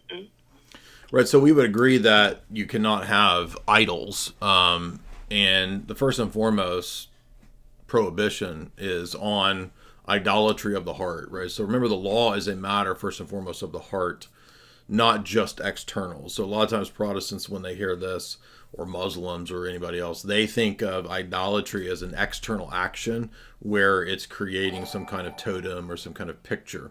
We know that that's not the case. First of all, from Exodus itself. It's in Exodus that instructions are given for creating elaborate iconography for the interior of the temple, including the hanging curtains, including the Ark of the Covenant with the angels on the top of it, the seraphim. So we know that it's not inherently any imagery that's wrong. And in fact, even in the Masoretic text in Joshua 7, you have the case of Joshua prostrating before the ark with all of the elders. So they're bowing down physically, prostrating themselves before the Ark of the Covenant. Other chapters, you have very similar things where all of Israel prostrates before Solomon in the temple when he dedicates it. And so it's not physicality, it's not imagery that is the problem. It's idolatry, which would be to make an image of anything not to be imaged, such as the divine nature. If you notice in Acts 17, Paul says the divine nature is not like anything created.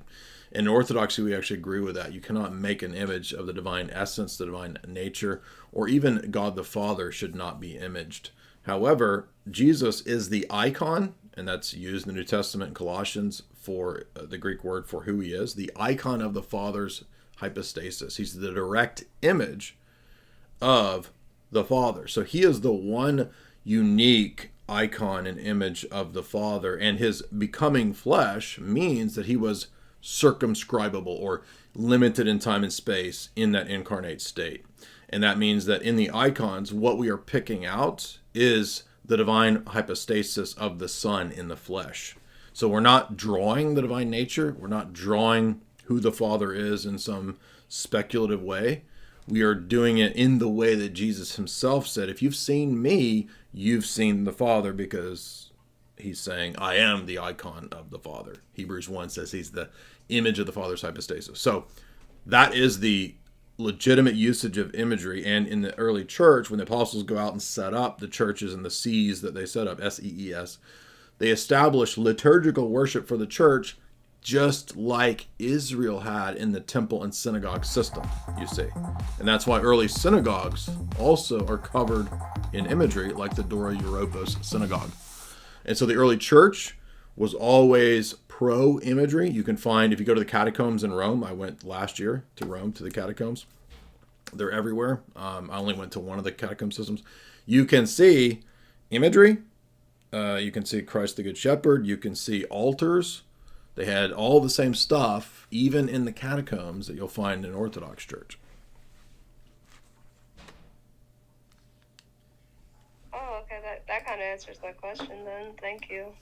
Yes, I would recommend our friends over at Orthodox Shahada made a great documentary on this very question. It's called Christian Worship in the Old Testament. Every Protestant and every iconoclast-minded or background person should watch this documentary. It's one of the best. We always end up recommending it. Lewis spent a tremendous amount of time on it. It's based on a couple of the texts, that, well, I didn't mention them, but it's based on Williams and Anstall's book. It's based on Louis Bouillet's liturgy book. It's based on Hugh Wybrew's Byzantine liturgy book. So it's actually partly based on arguments that Protestant scholars have written, like Wybrew. So it's not just some, Orthodox assertion. You can actually see all the citations from Protestant liturgical scholars, and Lewis just really walks through all the elements of Jewish temple and synagogue liturgy that carried over into the early church in the apostolic era and in the 1st and 2nd, 3rd centuries. So it's an invaluable documentary, even to the point of the similarity between the clerical vestments that the high priest wore and the way that you see an Orthodox bishop decked out, their analogs, their fulfillments of one another. Did you say that documentary is on YouTube, or? Yes, it's called Christian Worship in the Old Testament, and I've got it pulled up here on the screen. It's put in the chat for you guys. But the channel is Orthodox Shahada, S-H-A-H-A-D-A, and the documentary is Christian Worship in the Old Testament. Now, for all the people who are lazy and they just repeat, not you, but they just repeat what Gavin Ortlund says and this, all these Protestant things, like nobody just goes and watches the documentary.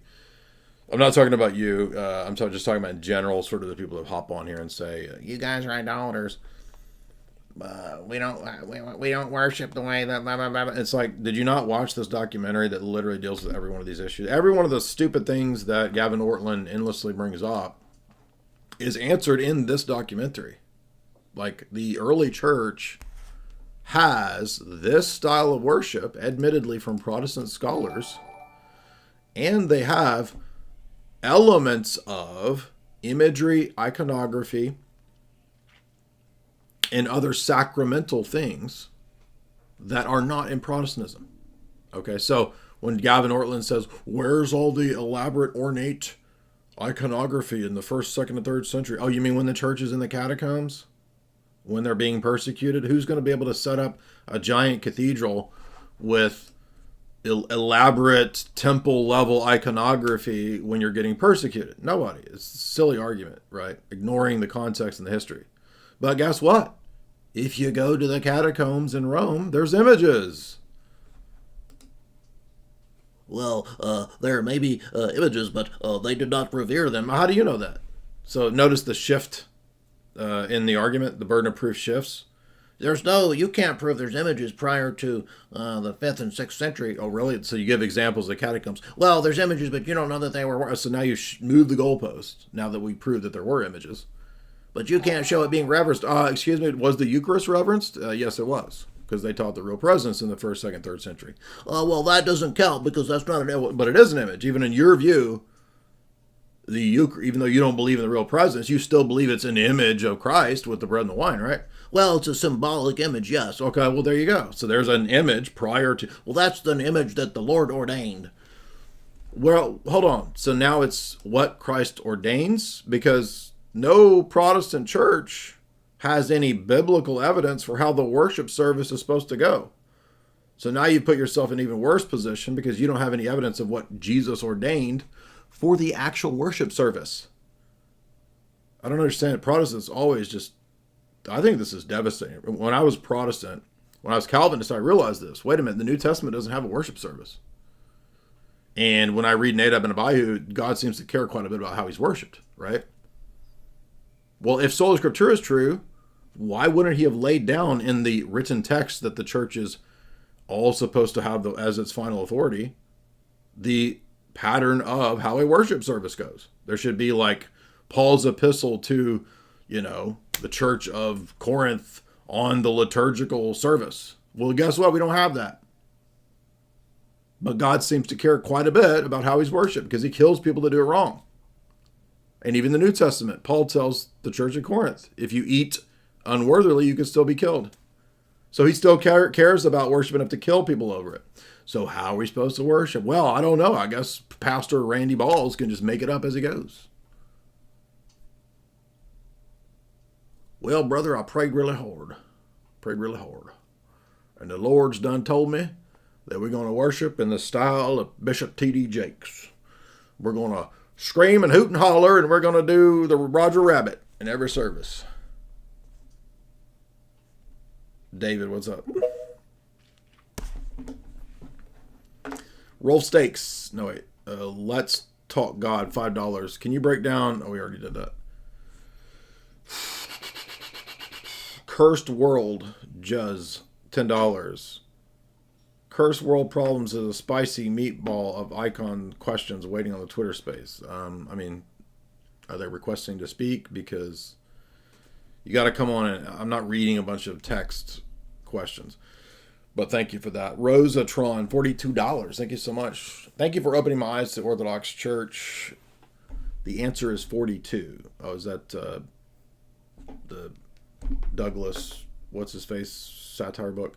Cody S., $3. God of Protestantism is insecure in regard to his creation. Afraid of honoring his saints diminishes his glory. It's incompetent in guiding his people and holds lower standards for relationships than most spouses would accept. Those are some good practical critiques of Protestant theology, I would agree. Rachel Wilson, $5. Okay, so in Mormon theology, Jesus is a middle manager for the department Earth, correct? And he's also Lucifer's brother. Did I get that right? Yes. Wild Mormon Catcher, $3. Mormons hate it when you call them by their temple names. Try it. How do we know how do I know what their temple name is? David, what's up? Are you there? Yeah. Hey, Jay. I have a question about the Second Temple destruction in Mark 13. I heard you talk about how that's a fulfillment of the covenant worship in Deuteronomy 28. I was just wondering, is that just in the David Chilton book, or can we find that in the Church Fathers too? No, Chrysostom is very explicit, as are other church fathers, about 70 AD being what's happening in the Olivet Discourse. Okay. Do you know like what homily that is? Because I was Yeah, it reading. says homilies on Matthew 24. Okay. All right. You know, is that the only one you can think of, Chrysostom?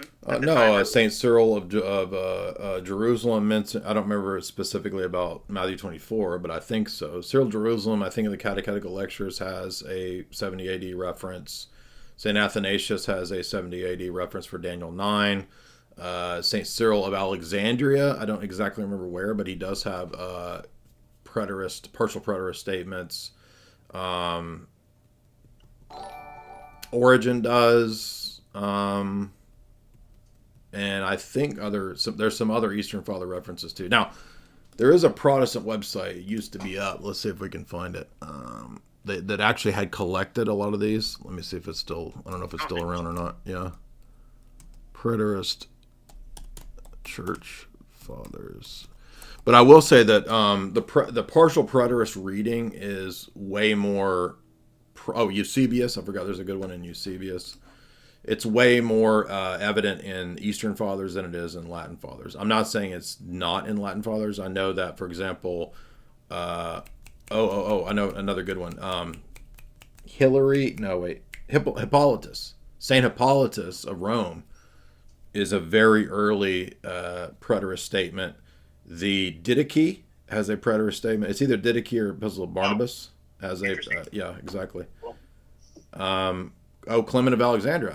I forgot. Now, he's not a saint, but he's an early witness.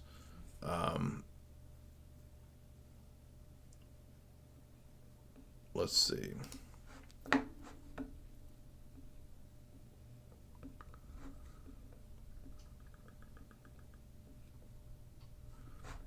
No. That's not what I'm looking for.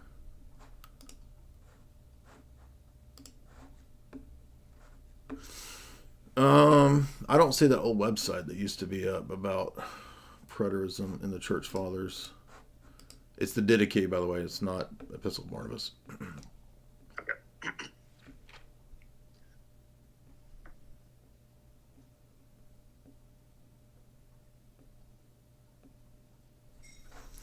Those are the ones that come to mind, but I'm sure you can dig up some more if you spend more time on it. Okay, yeah, no problem. Also, I did have a question regarding Unam Sanctam, Okay. If that's okay. Sure. In Denzinger, it says a quote where Boniface rejected that he was trying to basically usurp Philip IV's authority. Like, what would you think of that when you bring up the? Because I have read it. It does have like very strong statements of temporal authority, but then he also kind of tries to like. It seems in the quote he kind of tries to like pull it back a little bit when he's questioned on it. Well, I think even in the Roman Catholic system, you're bound by the dogmatic statement itself. So, and you're saying that after this, he dialed it back? Yeah. Well, I mean, even if he dialed it back, I mean, the expectation from like Dictatus Papae, which is 200 years earlier, 300 years earlier, like the expectation is pretty much the same until, I mean, maybe somebody should do a study on exactly the whole history of the temporal supremacy, because it's there from Dictatus Papae clearly until for sure Unam Sanctam. I don't know of the explicit. Well, let me rephrase it this way: if you go to Lamentabili and to the pre-Vatican II strong encyclicals that condemn modernism, Lamentabili, for example, condemns the separation of church and state. I think it references, it doesn't explicitly say temporal supremacy, but there is a statement about the idea of de-Christianizing the states. And let me pull up Lamentabili. There's something along these lines. So I would argue that even Lamentabili still has this idea at work. And I would just argue that, I mean, post-Vatican II, the church does not hold to what Lamentabili says. For sure. Even Dictatus Papae was obviously used to depose emperors as well. So, I mean, Right. Yeah. So, yeah, that's fair. Okay. Yeah, I think that's everything. Thanks, Jed. Yeah, let's see. I'm scrolling through Lamentabili. It says stuff like,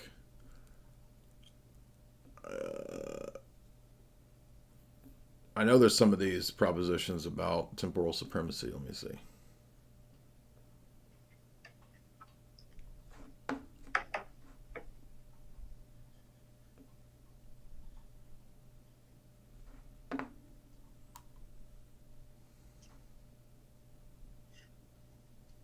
In Vatican I as well, I believe, I just read it recently. It did talk about how it's wrong to have the religious liberty of Protestants as well. So I think that's also a pretty strong admission. No, actually, well, there's actually quite a few. There's not. It's I always forget these encyclicals, but if you get the 10 books, Quanta Cura Libertas as well. that's right? it. Yeah, there's Quanta Cura. There's Lamentabili. There's Pacendi Dominici Gregis of Pius X, and what's it called? It's called Popes Against the Modern Errors. It has all of these. Do you know what I'm talking about? Yeah. Yeah, that book from Tan right here, it has all those 16 papal documents in it. Yeah, Catholic Answer's response was that, oh, well, they're not teaching a complete religious liberty. They're just saying it's allowed. So they thought that was a good refutation to that. Well, I mean, I need a better answer to this. So here's the 16 documents if you don't want to get this book. By the way, here is a full, Tan Books offers the entire book as a PDF, so I'll give this to you guys in the chat. But the specific papal encyclicals and documents are Morari Vos against liberalism, and by the way, some of these will reference the temporal supremacy of the church as still binding. Syllabus of Errors, excuse me, that's the one I could, it's Lamentabili and Syllabus of Errors. And Syllabus of Errors is attached to Vatican I, for those that don't know. But Syllabus of Errors talks about errors regarding the civil power of the Roman Pontiff. That's it. Let me pull that up. I was getting Lamentabili and Syllabus of Errors mixed up, so let me pull that up. Yeah, no worries.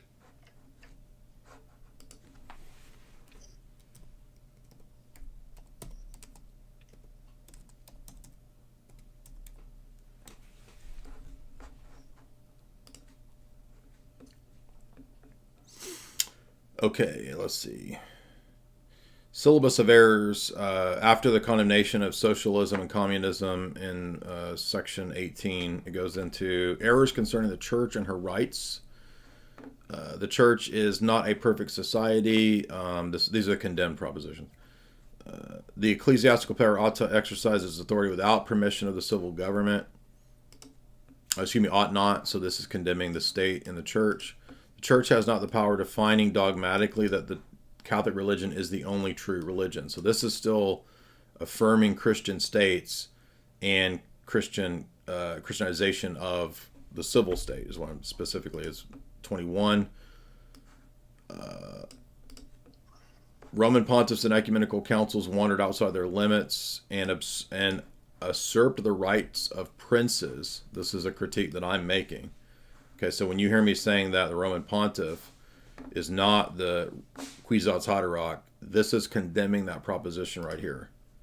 The church does not have the power of force, nor does she have temporal power. Condemned proposition right there. Okay, yeah, interesting. All right. And by the way, there's more if you keep going. Yeah. Besides the power of the episcopate, the temporal power that has been attributed to it by the civil authority can be revoked, condemned. So you'll notice here in the 20s, not 1920s, but in the 20s numbered of the document Syllabus of Errors of 1864, which is attached to Vatican I, throughout the numbers 20 to 29 or 30-ish. Cool. Is still upholding the temporal supremacy of the Roman bishop. So again, this is even stronger for my case because this means that temporal supremacy was taught from Dictatus Papae, Unam Sanctam, all the way up until the Syllabus of Errors in 1864, attached to Vatican I, and it even cites the other documents where this is continued. So when you see that the church, the Roman Church is not have temporal power or condemn proposition, they're ad apostolic right here.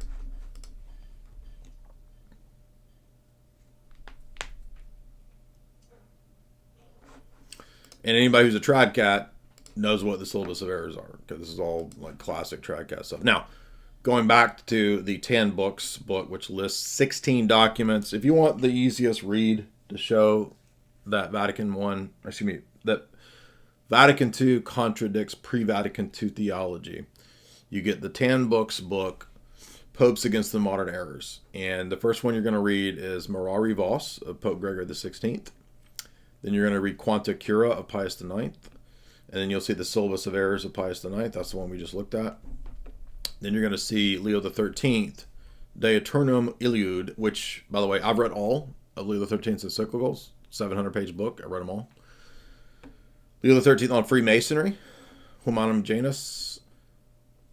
The Nature of Liberty, Leo XIII, Libertas Praestantissimum. On the Condition of the Working Classes by Leo XIII, Rerum Novarum. On Christian Democracy, Leo XIII. And then Lamentabili, that we just looked at earlier. And then the famous encyclical of Pius X, Pacendi Dominici Gregis. Our Apostolic Mandate by Pius X. This is the condemnation of the Ceylon movement, which, if I recall, was like a socialist movement, like an equalitarian socialist revolutionary movement. The Oath Against Modernism that Pius X mandated. Feast of Christ the King, Quas Primos, which you've heard me reference many, many times. On Fostering True Unity, Mortalium Animos. This condemns interfaith gatherings as apostasy, which I've cited into infinity against Roman Catholics. On Atheistic Communism by Pius IX, Divini Redemptoris.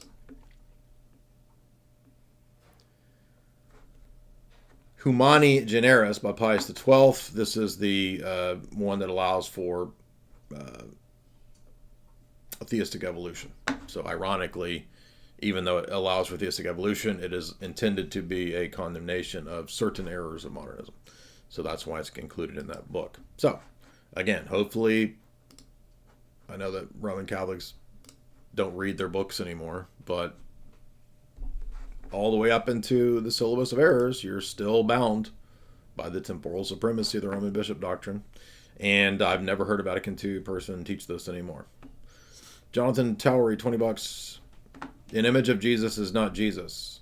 An image created to represent values and beliefs of a painter. No, that's not our iconography, so I don't know where you get that idea. Jesus does not represent God. Well, now you're an Arian, so you just expose yourself as an Arian. AC, $20. What's up, man? Thank you so much. Cursed Work, $1. I've requested to speak. I don't know who you are. There's like 8 people in here. Cursed Work? Oh, there you are. Cursed World, excuse me. What's up, dude?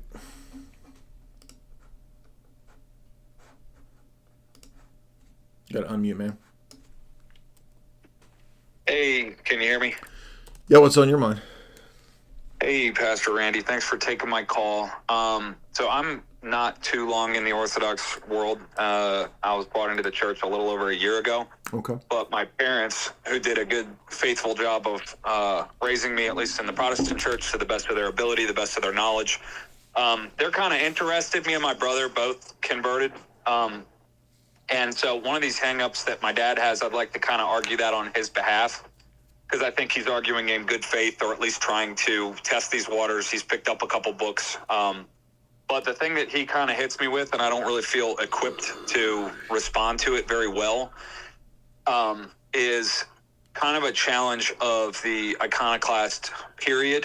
And his argument goes something like, hey, you keep telling me that the church has, that the gates of hell will not and have not prevailed against the church. But what about this period where maybe a large portion or maybe even a majority of those representing the church in an official capacity condemned the use of icons? And so I never really know what to, I mean, I Yeah, kind but of this is no different than so in the 4th century, the majority of the church became Arian and semi-Arian, right? And so Nicaea is what helped to solve that. But even after Nicaea, it wasn't completely gone. You still had Eunomians even into the time of Basil and the Cappadocians after Nicaea. So, but the majority hold that the Arians had on the empire, and their heresy was dead and dying after that, even though they continued on. So the claim about the church not having the gates of hell prevail against it has nothing to do with numbers and percentages. What it means is that you will never extinguish the episcopate. There will always be Orthodox bishops continuing the true faith. Okay, there's no promise to any specific area that the one in Rome will never fail. Or the one, I mean, again, Romans 11, Paul warns the Church of Rome that they can be grafted out. Why would he warn them if they could never fail? So you have situations where, entire regions can go into schism and leave the church. And just because the majority of the empire at a certain time becomes involved in error, whether it's the Arian crisis or the iconoclast crisis, does not defeat the meaning of the gates of hell will not prevail, because it's not a question of majority. It just means that you can't stamp out the true faith. Okay, so when he follows up and is kind of like, and I know he's being sort of tongue-in-cheek, but if he's like, well, how do you know that you're not in one of those periods now where, a false... How do you know what's Orthodox? Because if I go to every ecumenical council, I can read the canons and the decrees of those councils. They're not that long. And every council states and explains that their intention is to be consistent with the previous council. So when I read Nicaea, and I read Constantinople I, and I read Ephesus, and I read Chalcedon, and I read Constantinople II and III, and Nicaea II, and then when I read the Phocian Council, and when I read the Palamite Synods, like, the theology is the same. Okay. All right. Appreciate you. Yeah, and if you read the 7th Council, for example, if you read St. Theodore the Studite's book on the icons, or if you read John Damascus's book on holy images, like, you'll notice that the arguments for the iconography is out of the Christological pronouncements of the previous councils.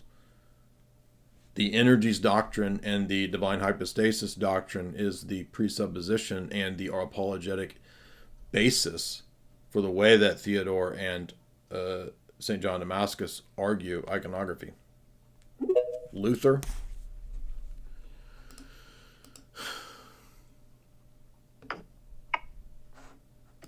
Hey, can you hear me? Yes, sir. All right.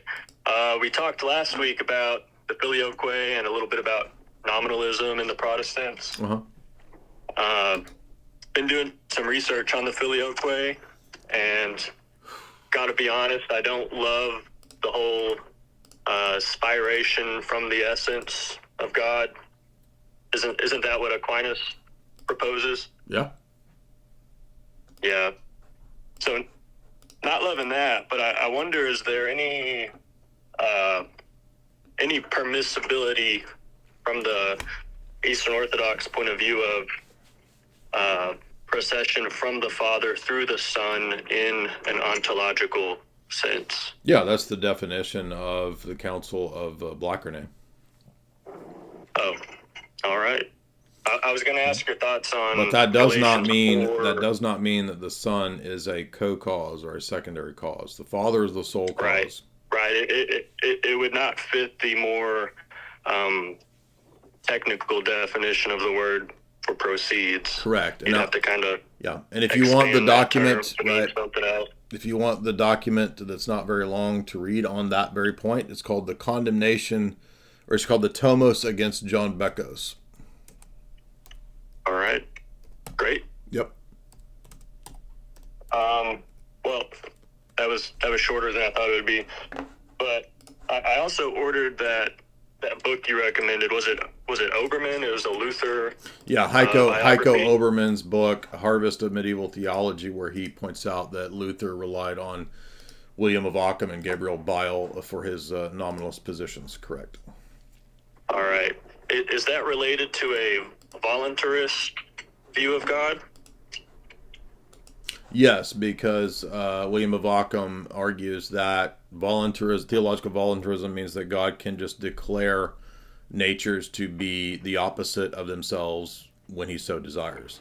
So what makes something what it is simply the divine will or decree. It's very similar to Islam. And so if God wills, for example, to suddenly damn the Virgin Mary after having saved her, he can do that because God's will is what determines natures. It's not that God creates natures and lets those natures be self-determining. He arbitrarily can change natures, and this is why Luther found that useful for even his doctrine of the Lord's Supper. All right. Well, I'm waiting on that book to show up because I couldn't find a digital version online, so I'll read that and see what I think about it. But I would, at least at this point, I would push back a bit on Luther being voluntarist, and I would point you to that when he speaks of God's will, he considers it immutable. So it's not that God can ever will in a way that is contrary to his eternal nature. And no, that's not what the debate is. The debate is about created natures, whether or not they have their own natural properties that make them what they are, which would be a essentialist position versus the nominalist position that God determines at any instance what the nature of that thing is by pure divine will. So in other words, if God wants to, he can make created things into their opposite, or he can make created things into evil things, perhaps, because things do not have natures, is the point. All right. So it would be like a non-realist. Is that another term for essentialist? Yes. All right. Well, yes. Nominalism is denying that created things have essences or natures that make them what they are. It's just simply saying that when we talk about essences or natures, those are verbal terms that we give to those things. That's hence name, nominalism, nameism, not essentialism. All right. Well, that book's on the way, so I might read it, and then I might I don't know, I might be convinced. Yeah, feel free to come back. I'll let you know if I'm convinced by it. Okay, yeah, come back. I mean, it's just one. It's not like everything hinges on that one book. That's just one book about Luther's influence from that system. And I'm not saying that means that Luther's consistent with it. He's not like some radical nominalist. He just utilizes it for these types of issues to help bolster his theology. What's up, Jonathan?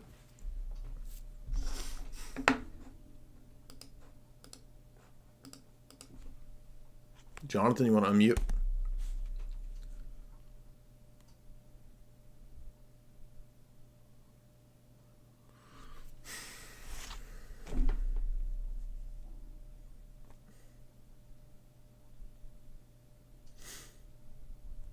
Jordan?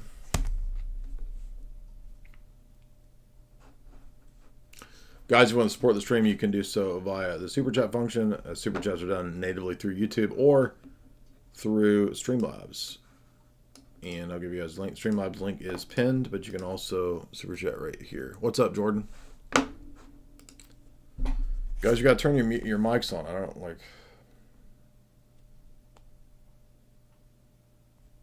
So this is not for... Today we're looking for people who disagree, not all the ortho bros.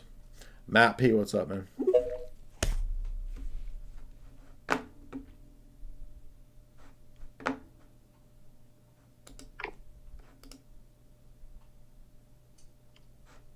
Matt? Unmute.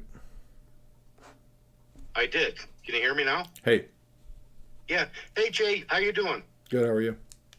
I'm good, thank God. Jay, I wanted to... Two things. The first thing I wanted to mention is I listened to some of your live streams in the past. You had the Union on the other day. And then prior to that, I listened to some Christian Zionist who was like intellectually limited. So my first question to you is, do you have a problem getting more substantial people on to debate, like Scott Hahn, for instance? Yes, I don't think we've had a quality person offer in a good while. I don't think Scott Hahn does many debates anymore. I don't even remember the last prominent Roman Catholic. I was trying to set up a discussion with Michael Knowles. I don't think Michael Knowles was interested in that, so I think it's just going to be me and Tim Gordon. Okay, because so many of them. I remember another one with Pastor P, I think his name was. Mm-hmm. But so much of this, it almost seems like, God forgive me, juvenile delinquency almost, like, you know. And anyway, I think you can do better if you can find, you know, it would just cool to yours. Well, I definitely think you're right that, like, ideally, if we were in, you know, more of a normal situation, we would have better quality opponents. But I think we've just gotten to a point where everything is just so kind of crazy and everybody's so emotional and reactionary. And, you know, the Protestant Catholic worlds, you know, Orthodoxy has its problems, but the Protestant Catholic worlds are just kind of like collapsing. So, you know, I asked, I mean, Calvin Robinson is an intelligent man. He's got 400,000 followers. I asked him in a very simple, civil way, would you like to do a formal debate? And he lost it. So it's like people are just not able to handle this stuff anymore. Jonathan.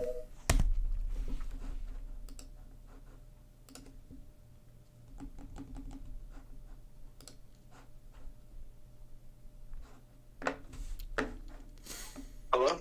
Yeah, what's up, man? Oh, sorry.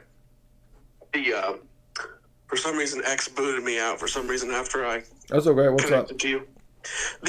So I got a question about something. I want to see if my argument is good or not, because I've never really tested it yet. But the question of icons and the paintings of Jesus and things like that. So, what is it? Let's see. So, like, would you agree that when you see a picture of Jesus, that's obviously not Jesus, correct? Right. So then who would that be then, in your opinion? Well, it's an image of Jesus. It's a type prototype relationship. Yeah. So here's my argument is that, like, the painter is not creating a picture of Jesus. He's creating a picture of the values of the time period and of the commissioner and what he's trying to draw across. It's kind of like how Buddha, the statue of Buddha is like fat in one country. Yeah, but that's not how Orthodox iconography works. Like, we're not like Jesuits who paint Chinese Jesus and black Jesus. If you look at most Orthodox icons, there's a pretty unified standard as to what Jesus looks like. So then, would you be against Roman Catholic depictions of Jesus versus Orthodox depictions? Or does it matter? I mean, I just mentioned the Roman Catholic tradition of deviating by making Asian Jesus black Jesus. I just said that. Are you there?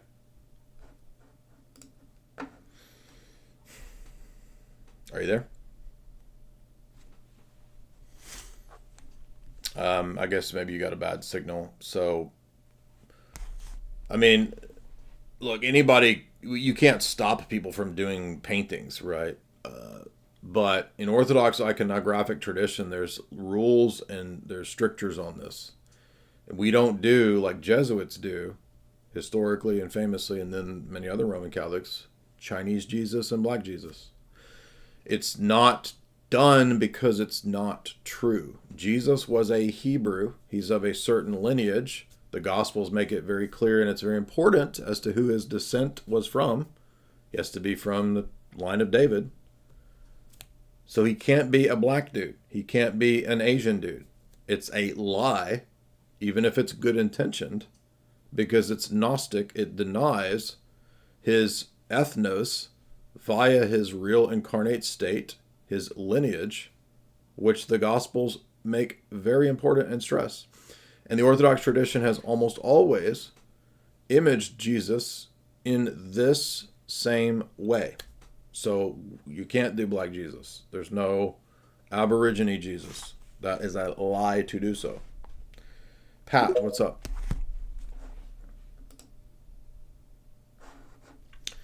Geob, $5. Can you do a Pastor Randy Ball's LARP stream where you argue against Protestants using their own system like Jim Bob did with Christos, his New Age persona? I'll think about that. I might do a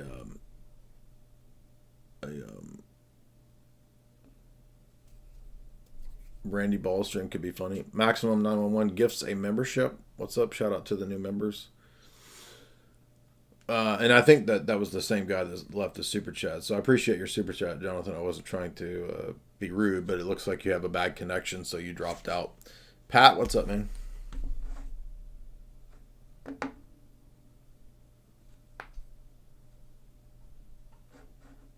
Is white Jesus a lie?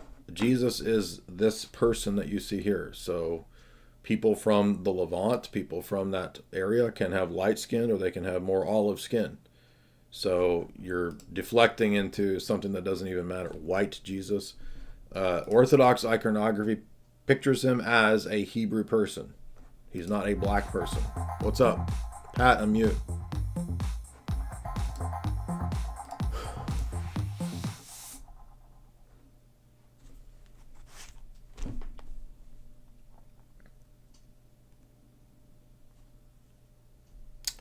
Heisenberg. Mormon Sasquatch, $1. We need you to give a take on Dr. Michael Coccini. He's a Protestant who called out Sam Shamoon. He makes interesting biblical points. It's never ending of when are you going to respond to this Protestant dude? You understand there's an infinite bunch, there's an infinity of Protestants, and they all make the same arguments. So how about we just use the same refutation videos? Why don't you guys go clip them? I'm trying to make sure I didn't miss any super chats. What's up, man? Are you there? Heisenberg? Hey, Jay, what's up? Hey. 2 very quick questions, and I'll be out of here. Watching your lives, and I've seen like a lot of your book recommendations on like theology, but I was wondering if you have any on like philosophy and like towards atheism per se. There's a couple good books like Paul Davies' book Mind of God. That's a good, if you're an atheist, that would be a good challenge. Yeah, something like that. Human, what's up?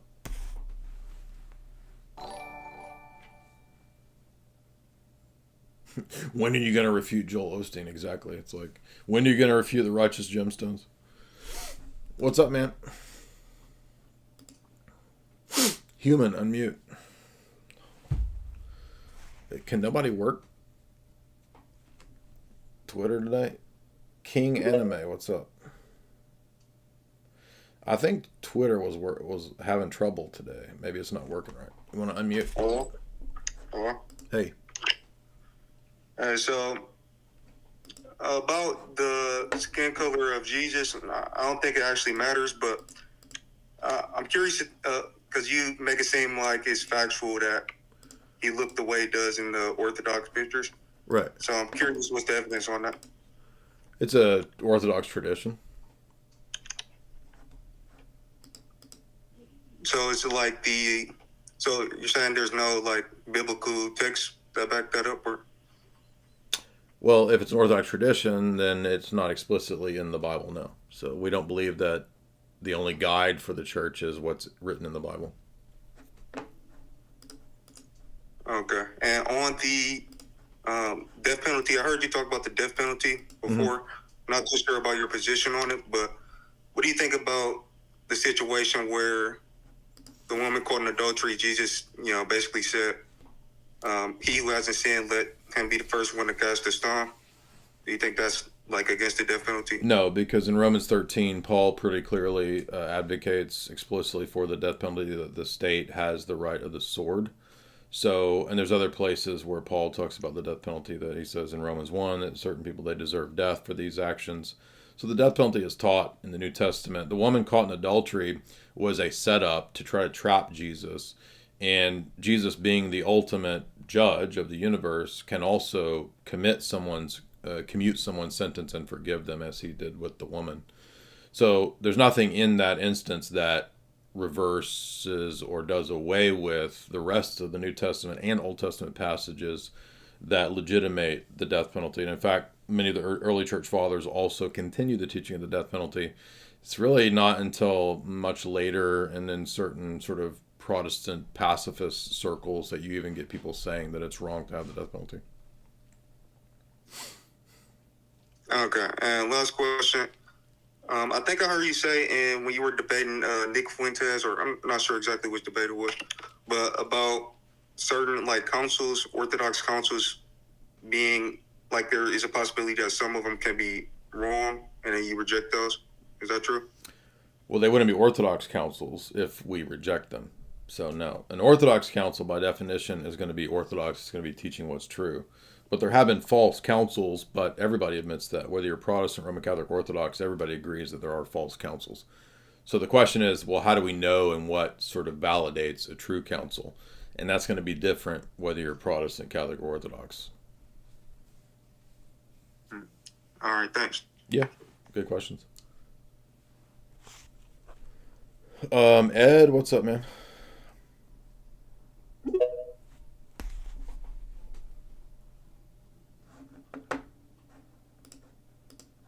What's up, Ed? Griffon Nystrom, $5. I love your stuff. I only click away when the person that you debate is annoying to listen to. Well, thanks, man. Appreciate that. I think today's been pretty much solid. We didn't have any crazy wackos. Everybody was pretty cool and pretty chill. Patrick, $5. I don't understand something. In the lecture that you did on Daniel, you said that part of John's Apocalypse is warning about Nero.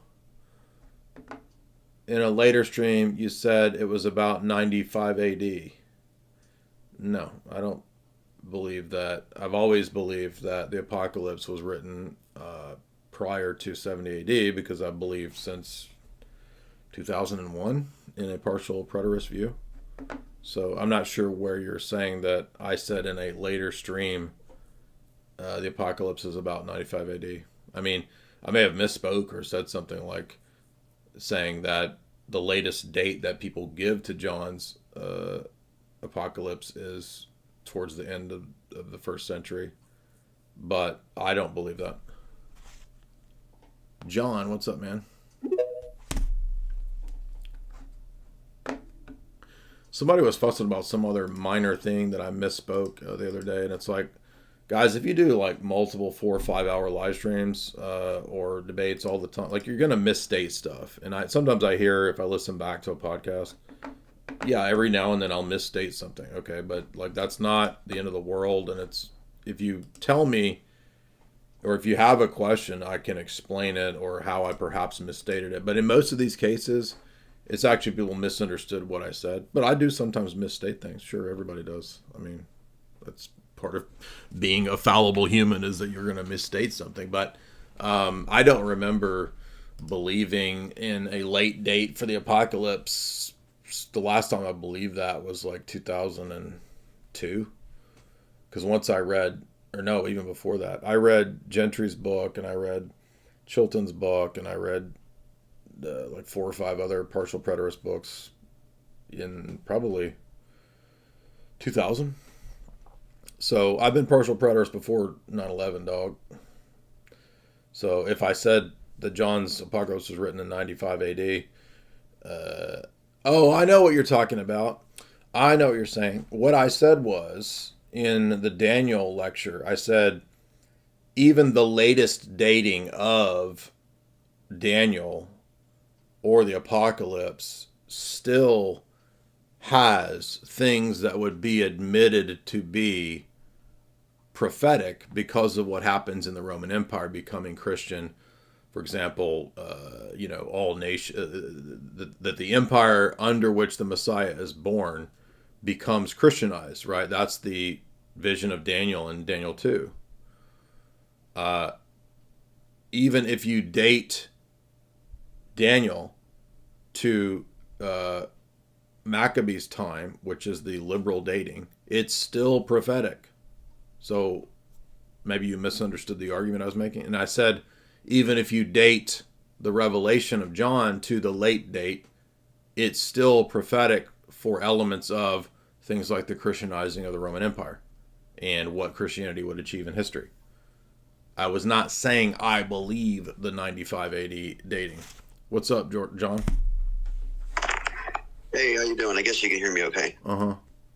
All right. I wanted to get your position on Christian nationalism.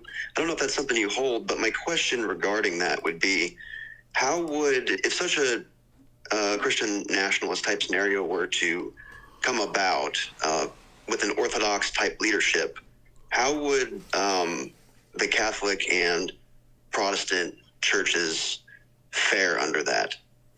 I mean, that only exists when you have a majority of the population being Orthodox, so it's not even really a relevant question. I mean, I do believe that nation states, when the vast majority of the people are Orthodox, the state, through what's called symphonia, should reflect those values. And that's what Roman Catholics and even some Protestants used to believe. At least classical Reformation people believe that the state had a duty to God as well, even in Protestant nation states. So, yes, the traditional teaching of the church, whether you're Roman Catholic, Protestant, or Orthodox, is some type of Christian nationalism and or Christian Orthodox imperium. That was the norm throughout the Byzantine period. Okay, I was just curious to see what you thought about that. There's been a lot of that on Twitter X recently, and so I just figured I'd ask. Thanks for having me on, man. Yeah, I mean, there's a lot of traps, I think, going on with that stuff too, because we're not at a period when this is really a viable thing. And so I don't agree with James Lindsay on his Enlightenment stuff, but I do think that there are people who could conceivably be entrapped through some kind of wild Christian nationalism that's just not even relevant to now. That could be breeding grounds for Fed stuff, but that does not mean that I believe that there's some sort of pacifism or no. There ought to be a Christian imperium when the majority of the people are Christian. We don't live in that right now. So if that ever happens, that's like way down the road. Jonathan, what's up?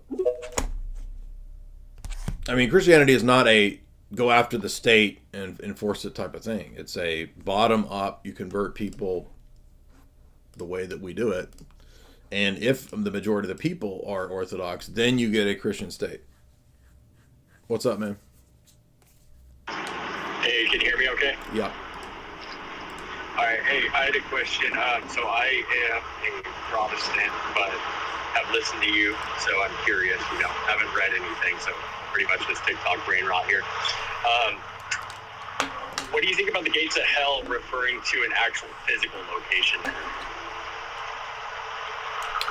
I don't find that very convincing because, a lot of times you have a patristic exegesis, and the church fathers refer to the gates of hell as the mouths of the heretics. Okay, got it. And then what about how God interfaces with culture over time? Is it necessary to be Orthodox to be saved? Or, I heard you earlier state that too much is given, much is required, but I now have heard Orthodox requirements and am not inclined to pursue it, probably because I just enjoy the freedom that I think Protestantism grants me. I recognize there's a lot of cognitive dissonance within it from hearing your argument. What are your thoughts on that? Well, I mean, I think that's a bad reason to remain Protestant because of, quote, freedom. I mean, I don't even know what that means, because that could mean to live a Skittles lifestyle. That could mean all kinds of things. I'm not saying, I'm being serious. I mean, I'm not saying that's what you mean. I'm just saying, like, I don't know what that means. And so I don't think just an appeal to some sort of amorphous, abstracted notion of freedom is any kind of coherent justification for why Orthodoxy isn't the true church. I think what you need to look at is what church put the Bible together. What did the Christians of the first 1,000 years believe? And if you're wanting to discard that for a sort of a, tailor-made buffet style approach, well, that's the definition of a heretic or a schismatic. Joed?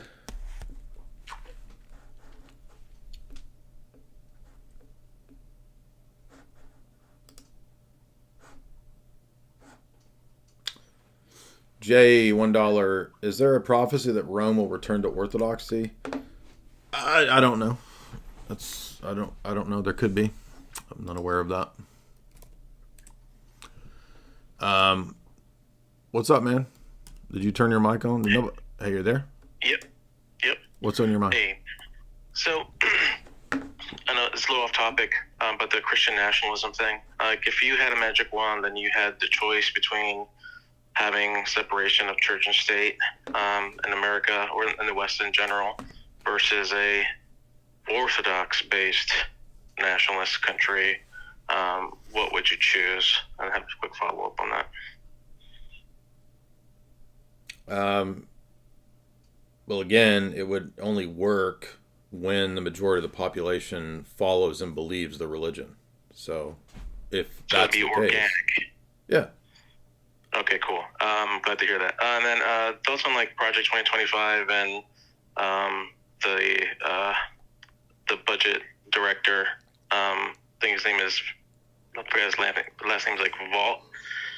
He was caught on like undercover camera talking about how he's trying to slide in a lot of like evangelical fundamentalist type of policies and kind of like not maybe hijack or secretly hijack Trump's administration with some of those policies, and you're seeing some of that actually come true. What's your thoughts on Project 2025 and the current administration?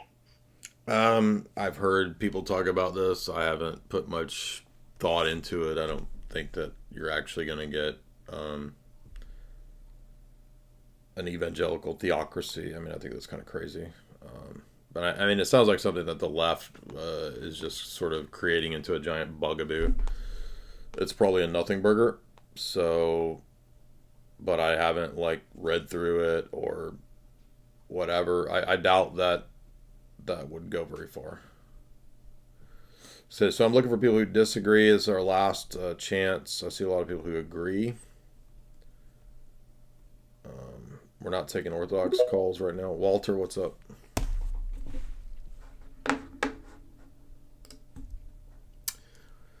Gotta unmute, Walt.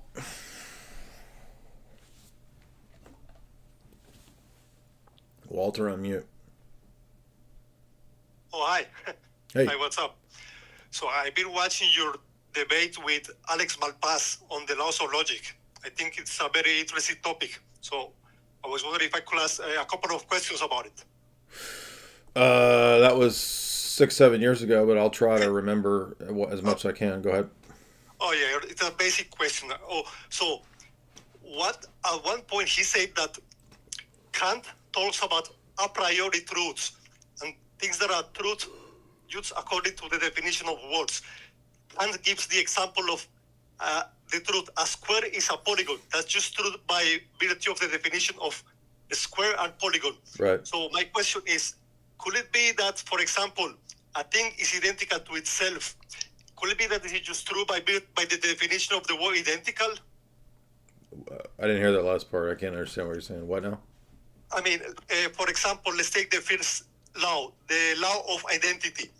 A thing is identical with itself, right? Maybe that I think this is a trivial truth from the definition of identical, and it requires no grounding. What would you say about this? Well, it's missing the point about what grounding is. I mean, saying that something is true by definition still doesn't ground it, because, well, how do we know that it's a true proposition just because it appears to be self-referencing or true? I mean, that's really just missing the point of what self-evidence is. Like, it's not a question of, so if you say A equals A, is it self-evident? Yeah, in a limited sense, but it's still not solving the criteria problem, right? So it's not addressing the epistemic question of justification when you say stuff like, okay, well, A equals A seems self-evident. Okay, I see. Okay, well, I have a second question. So when atheists ask Christians, okay, why can't God make a stone so heavy that he cannot lift it? What Christians usually say is, oh, he cannot do it because this contradicts the laws of logic. But this implies that the laws of logic govern God. They limit God's omnipotence. So, I mean, how could they be grounded in Him if they actually govern Him? They govern Him just like they govern anything else. That's not the route I would take. It's a question of the word omnipotence. And so they're importing a definition for the term that's alien to and not what the system would determine. So if Christianity is true, if God exists, then what omnipotence is going to be conditioned by who He is, His nature, His character. And so in the Christian definition, God doesn't contradict Himself and doesn't lie. Paul says it's impossible for God to lie. So God cannot create a rock that's bigger than He is or impossible to lift or whatever, because it's outside of the nature of God's determination. Okay, I see. Maybe just one last question. What if someone say that the facts, that logic, the laws of logic are brute facts? Well, just asserting that they are the case doesn't tell me that that's the case. That's an assertion. So how does that solve the criteria problem? So we had this question come up at the beginning. Criteria problem is if you assert that you have knowledge, that assumes there's some criteria of knowledge or what counts as knowledge. But to say that you have a criteria of knowledge before having knowledge is itself a knowledge claim. So the criteria problem is never addressed by people who just assert that, well, that's just self-evident. Says who? How do we know? Why? Okay, thanks. Yeah. So they're just sort of like ad hoc, arbitrary assertions, and you can't do that in philosophy. Eric, what's up? Guys, I want to remind you, head on over to chalk.com, use promo code JAY40 to get 40% off all those great products over at chalk.com. You can unsubscribe at any time if you don't like the product. I think you will, though. It is a recurring subscription to get you 44% off all those great products over at chalk.com. If you just want to test it out, like the Tomcat Elite, like the 7 Wonders, like the Chad mode, like the Action 2.0, you can do so by using the promo code JAY40. That's JAY40. And you can buy these individually. You don't have to buy the whole stack. You can get the individual products over at chalk.com. What's up, man? Hey, how are you? Good. What's on your mind? Okay, so this is in the realm of disagreement, but with an open mind, trying to understand the Eastern Orthodox / Catholic position on the Eucharist. Okay. And so I know they're probably slightly different, but it's somewhat similar just in layman terms that you guys believe that the Eucharist becomes the actual body of Christ and the blood, the actual blood, right? So it's just, I know it's kind of a basic question, and you're probably tired of going over this.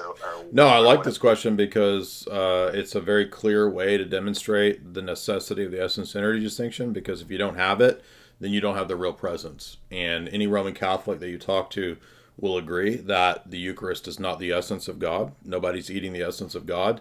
And if you read Cyril in the 2 letters to Sixcensus, and if you read the decree, the anathemas of Ephesus, you'll see that the argument about the Eucharist is a pretty strong clincher argument. And if you read Cyril, it's only sensible if you believe in the essence-energy distinction, which Rome doesn't. So I would like to ask you, how is the real presence if the grace that's there is a created reality?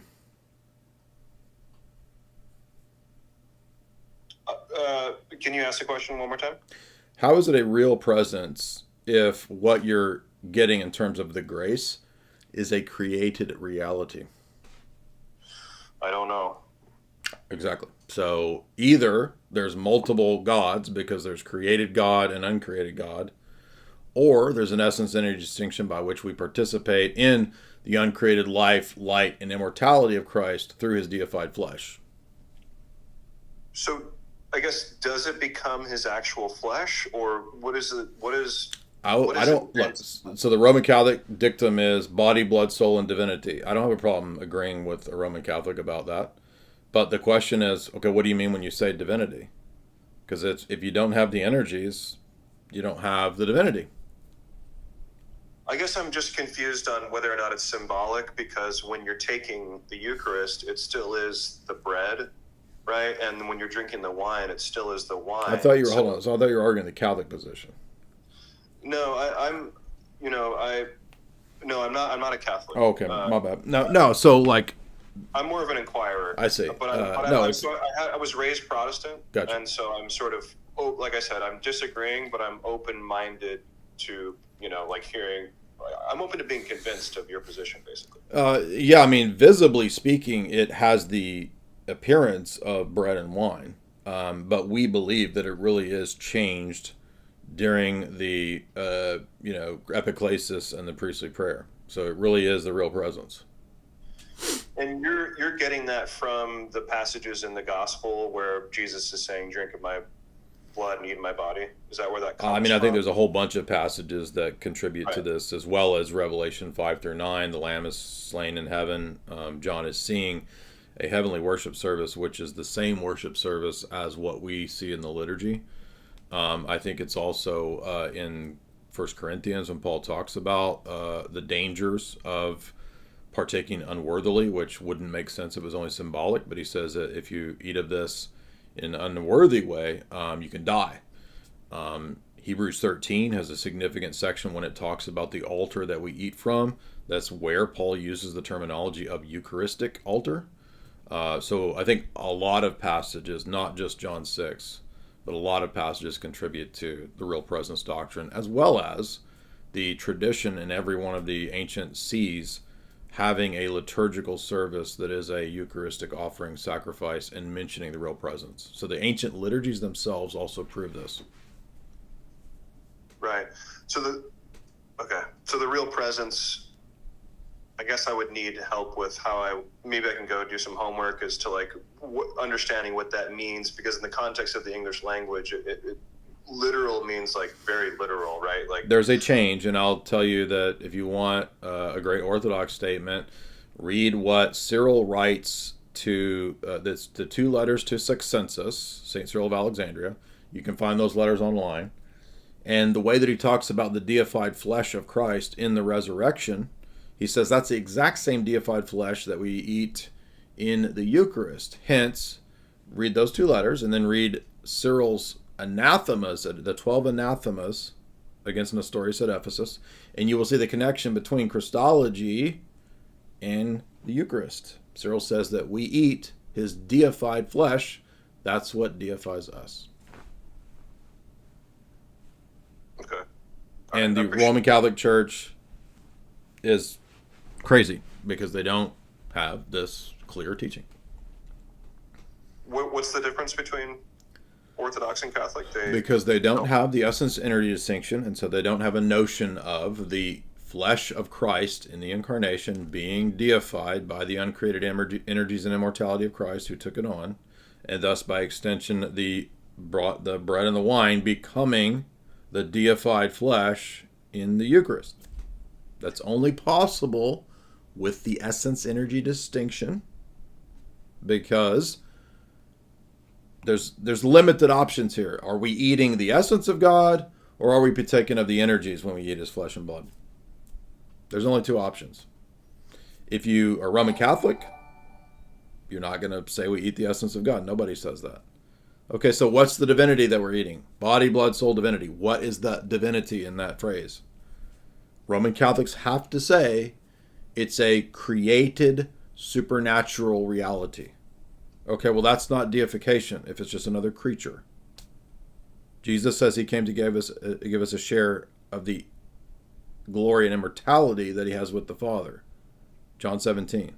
That's not created. God's glory is not a creature. It's uncreated glory. Well, how are we partaking of that if we don't partake of the essence? It's the essence energy distinction. Okay. I'm going to need to study up more on that, and I'm really interested to learn more. And not to be too autistic, but like when you're in the liturgy and you're about to take the sacraments or you're about to take the Eucharist, how is it facilitated that the essence of Christ is in the Eucharist? Is that the priest? I just said it's not the essence of God, and that's the Roman Catholic would have to be. The Roman Catholics would have to be in that position if they believe that you're eating the divinity. Okay, so we're eating body, blood, soul, and divinity. The Orthodox position is the only one that can make sense of this by having the essence-centered distinction, because that's what deifies Christ's human nature. What we are partaking of in the Eucharist is identical to the human nature that he assumed, his body. Ephesus teaches this as clear as day in the Anathemas. I'm not fussing at you. I'm just saying, like, you would think people could just go read the 2 letters to Sixcensus, where he says that Christ's body is not deified by the essence. It's deified by the uncreated gifts of grace and immortality. And the same principle is applied to the Eucharist. It's very clear. I'm not fussing at you, but I'm just saying, like, Roman Catholics cannot get this, even though every Roman Catholic who's worth his salt believes in the real presence. The only way to have the real presence doctrine is if you believe in the essence-centered distinction. And it's I guess in I'm coming at it Ephesus. from more of a, I think I'm coming at it from more of a Protestant position, even though I'm not Protestant. It's how I was raised, so it's more of like trying to grasp the real presence, like versus the symbolic. But no, I'm going to read up on what you mentioned, and then I was also just curious, like during the liturgy, is it when the priest blesses the Eucharist? Is that when? It's called the epiclesis, which is the calling down of the Holy Spirit and the words of institution, right? So Roman Catholics believe, for whatever reason, that it's literally just the words of institution when the priest says the magic words. The Orthodox view doesn't have this weird legalistic attitude, as if the epiclesis, which is the calling down of the Holy Spirit, is not part of it. So you're just going to get they're just hyper rigid legalists. They're silly. I mean, it's like, I'm not trying to be rude to you. It's just, I don't understand why this is so confusing to these people. Not you, but to the Roman Catholics. It's actually not that confusing if you're a Protestant coming to this, believe it or not. And I've been making this argument for years now. I mean, I've never heard a Roman Catholic address this. But you know why? Because they don't care what Ephesus says. They don't read Ephesus. Remember, Voice of Reason says Ephesus erred. And he doesn't even realize how stupid and damning that is to his own position when he says that Ephesus erred in condemning Nestorius because Nestorius wasn't actually heterodox. Do you understand that means that the Acts and the anathemas are also therefore erroneous? Because the Acts and the anathemas are all about Nestorius.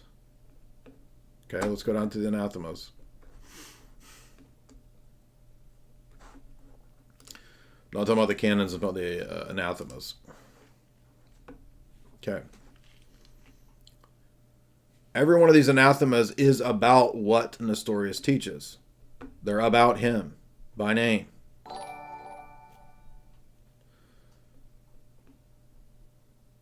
And he makes an argument about the Eucharist.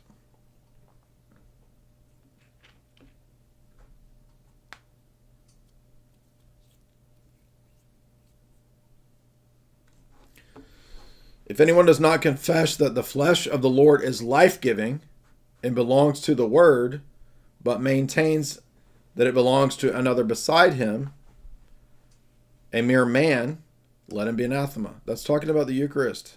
If you read Cyril's writings, he argues this argument against Nestorius about the Eucharist. But when did Roman Catholics ever care about the context and the actual theologians' arguments? They just care about what the documents themselves say that supports the papal position. But I've read Cyril at length of Alexandria. You could just read, for example, a small work like On the Unity of Christ, where he will make these types of arguments. And it's not that hard, you would think, to understand this, but there's a veil over their minds. Their minds are clouded. They cannot grasp this because they don't understand the basics. They don't even understand the Trinity. They think the Trinity is some weird dyad of an absolute essence, and it's like, that's not even the right starting point for the triad. Starting point is the person of the Father, as the Creed says. So you're dealing with a weird philosophy cult when you're talking about most Roman Catholics. And again, it's funny because no Roman Catholic will say that you're eating the essence in the Eucharist. Okay, well, what are you eating? The only other option for them is to say that it's a created supernatural reality. Well, that means that it's a created God, and that means that you're under the anathema of Ephesus, anathema 11. Because what you get is not life-giving if it's a creature. This is life-giving because Cyril says in the 2 letters to Sixcensus, it's the uncreated immortality, life, light, and grace that deifies the flesh. If any Roman Catholic actually understood this argument, this alone would refute Rome. This refutes them. And it's not even that difficult of an argument. Jaden, 27 Canadian. J. Dyer the Goat, please to offer you some shekels, keeping me entertained. Keep up the work.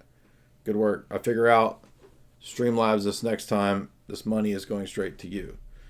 Well, yeah, you could just click over if you want to the next time. The Streamlabs link will take you over to a different page, and then you just have to put the information in there. But of course, Streamlabs is all given to the creators. If you use YouTube, they take 30%. Lower score golf with Ryan, $5. I would argue against your Eucharistic view. Yeah, please come back on. Where are you at? Oh, are you that Roman Catholic dude that's super annoying? Again, you're not even listening to what I'm arguing. I know that you think, as a Roman Catholic, you're partaking of divine life. But the argument is that it's not a consistent position because it's not the essence of God. What's your other option? Your only other option as a Roman Catholic is a created reality. Ryan, what is your profile name? I need to know your profile name.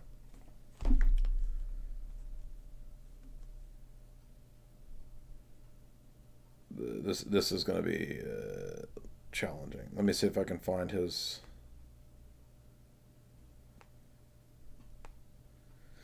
Tell me your handle and I can unblock you. If you go into blocked, there's just tons of people, I'll never find you in there. So what's your actual handle?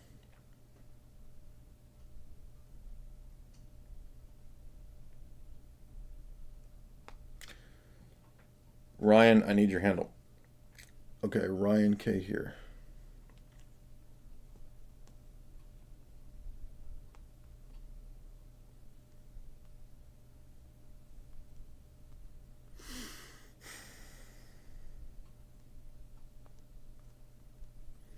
All right, Ryan, I'm sending you in DMs the link.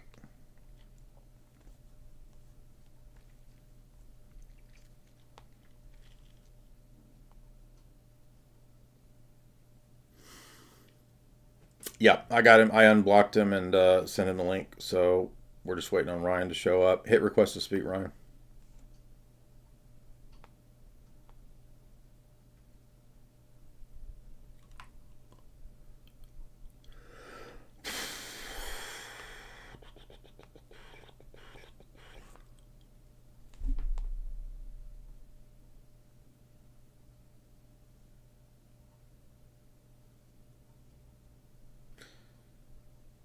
Where you at, Ryan? I thought you were about to pop up.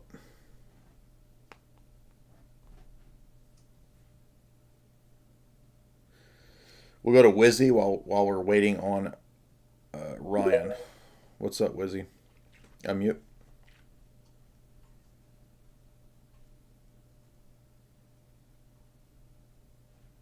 You gotta unmute, Wizzy. Hey, can you hear me? Uh-huh. Yeah, so I'm just currently Roman Catholic. I'm kind of on my way out. And I'm just wondering about the limbo of the fathers and if the Orthodox hold to this. Well, we believe in the Harrowing of Hades, so there's some overlap with the Roman Catholic idea. But look up the Harrowing of Hades. That's a universal Orthodox teaching. Okay. And then just second question. Uh-huh. I've been kind of focused on more of the papacy, but I kind of neglected a lot of the theological differences. Is there any good beginner resources for things like essence energy, distinction, and theosis?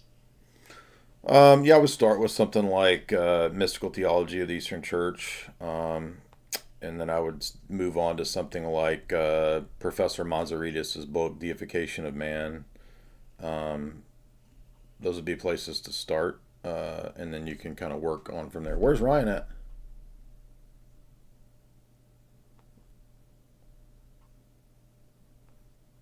Ryan, we're waiting on you. Where you at? Ed, what's up? While we're waiting on, here's Ryan. So we'll go to Ed, and then we'll go to Ryan. What's up, Ed? Unmute. Let me up this time. Yeah, I think there is something bugging with it. How you doing, man? Good. What's up? I wanted to pick your brain. I know before we kind of talked and came to a consensus of like secularism is a mistake, just as a whole, right? But I feel like maybe there is an argument to be had about misinterpreting religious freedoms in the United States. Do you think it's just wholesale religious freedom, or do you think maybe it is specific to what I would think is like the context of the time, not wanting to be persecuted by a state church, not wanting the benefits to be denominational, specific like the Anglicans, and, you know, quotes from John Adams about like the Constitution is made for a moral and religious people. It is wholly inadequate for any other, right?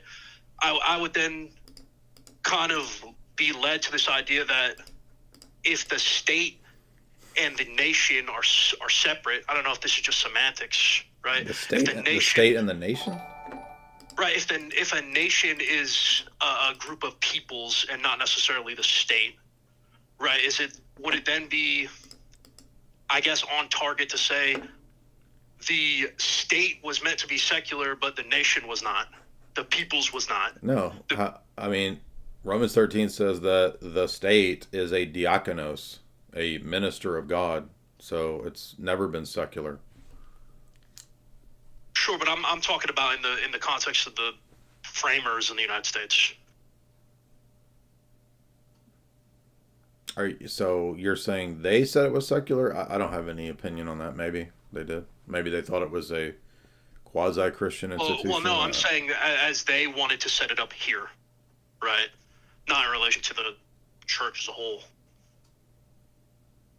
I'm saying that I understand that there are traditional American debates about how, quote, Christian the framers and founders thought that the church and state relationships were supposed to be. I'm just saying I don't really care. I'm not being rude. I'm saying you don't have an opinion. I just don't really have any set opinion on it because I got you. Some of them were Christian, some of them were deists. Okay.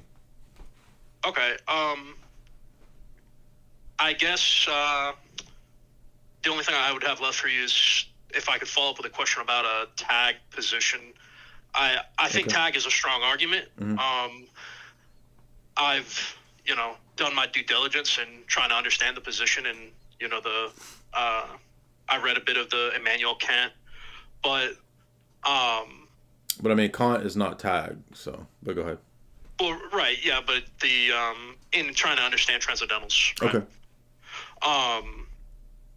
So my question then is, how does it only lead to the Christian God? Right. I mean, so I've got old talks that address this. Right. But to go into it just in brief, I would say that the reason that it points in the direction of Christianity, or specifically the Orthodox triad, is that really only the Orthodox worldview gives you the metaphysical toolkit to do the grounding work, and that takes quite a bit of argument and time to flesh all that out. But I want our Roman Catholic buddy to come back and argue about the Eucharist.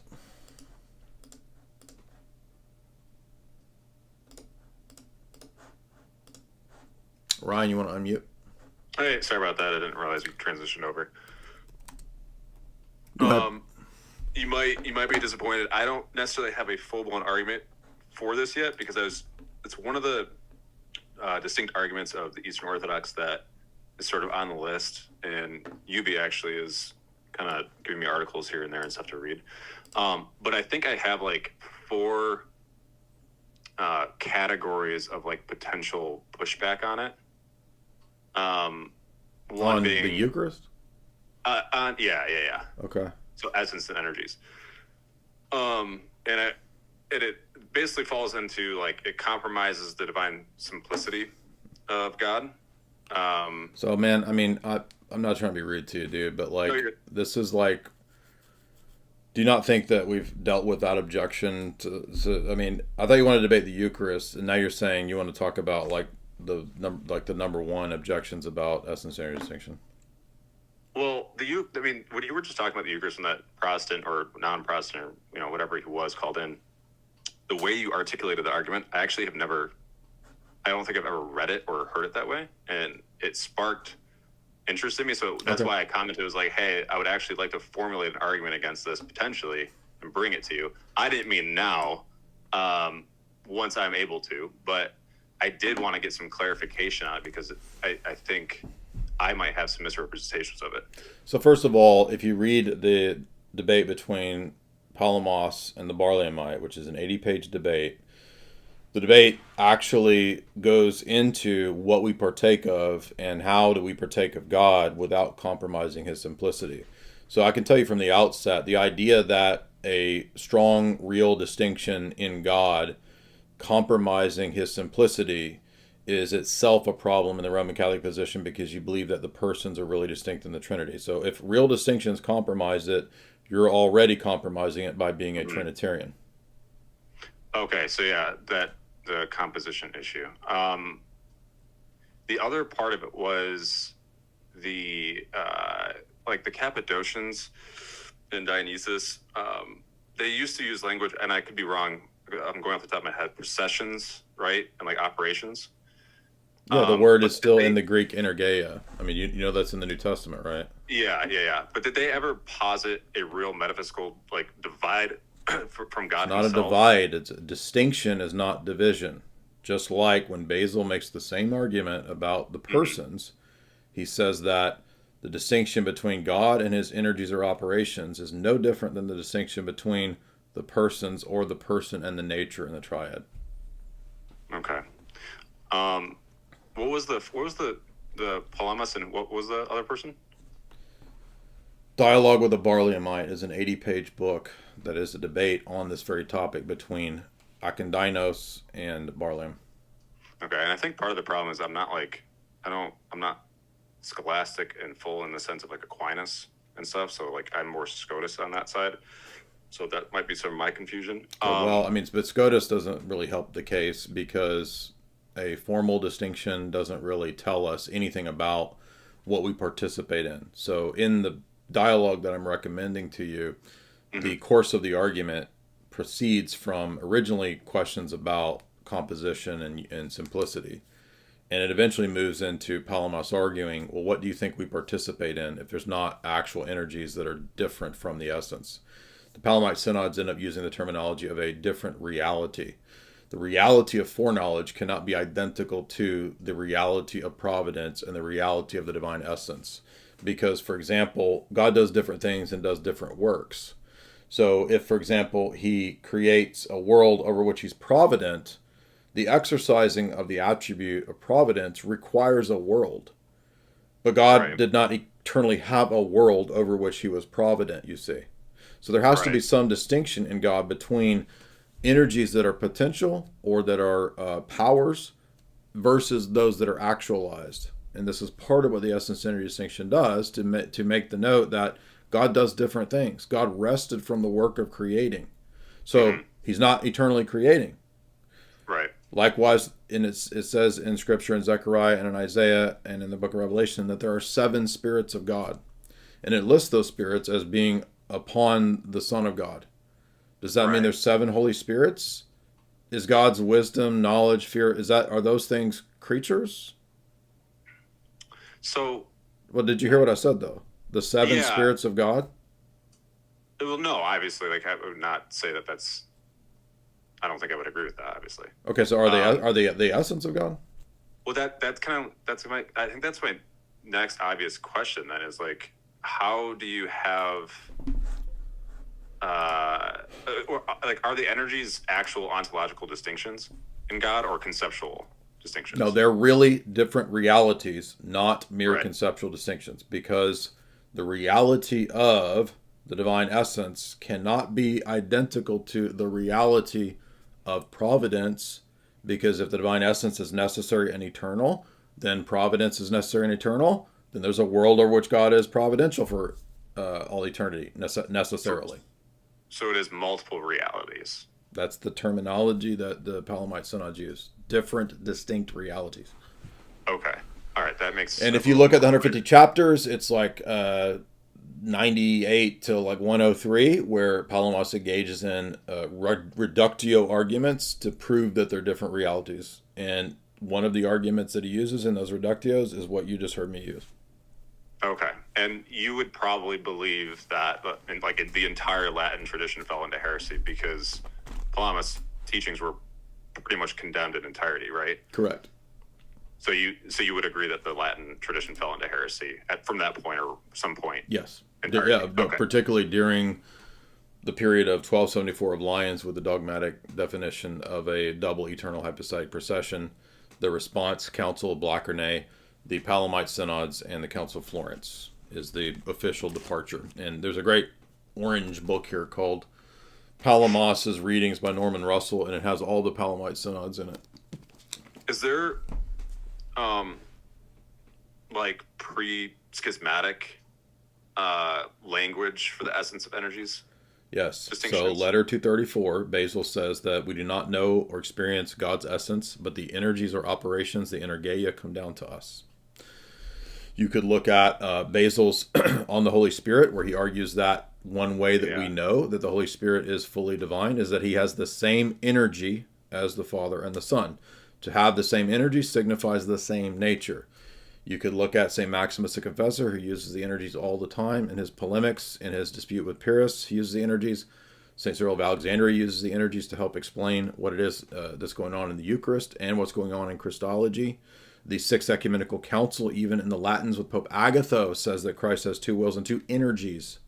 That means he does different things. So to have theophanies, for example, requires the essence energy distinction. There's no other way, there's no other toolkit or system that explains or allows for the theophanies to be real other than the Orthodox theological system. And that's why all the Thomists have been openly denying it in the last month on Twitter. Interesting. Okay. And for the sake of sounding like reducing this to such a ridiculously simple degree, what is so in Eastern Orthodoxy, you guys believe that you guys are consuming the divinity, obviously both sides believe that. But what would be the term that you would distinctly say is different between what we're consuming?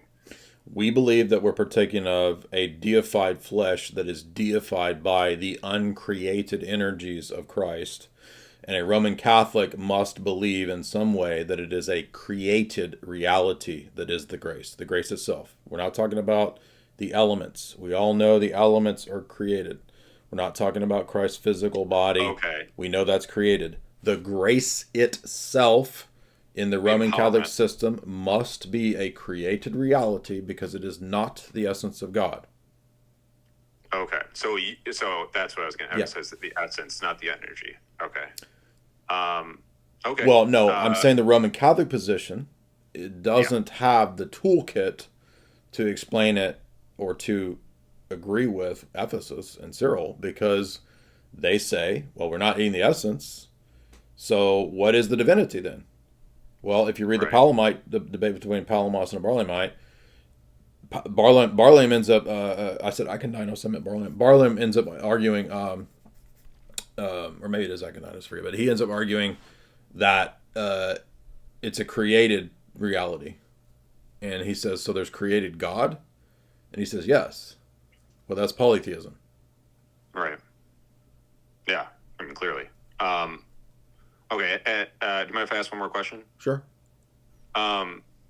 So if God, obviously, I think you'd agree, like, God's not subject to time or potentiality, right? Or would you disagree with that? So if you look at the Cappadocian teaching on first and second actuality, They point out that God has powers that he does not have to actualize. So from all eternity, he has the power of creating.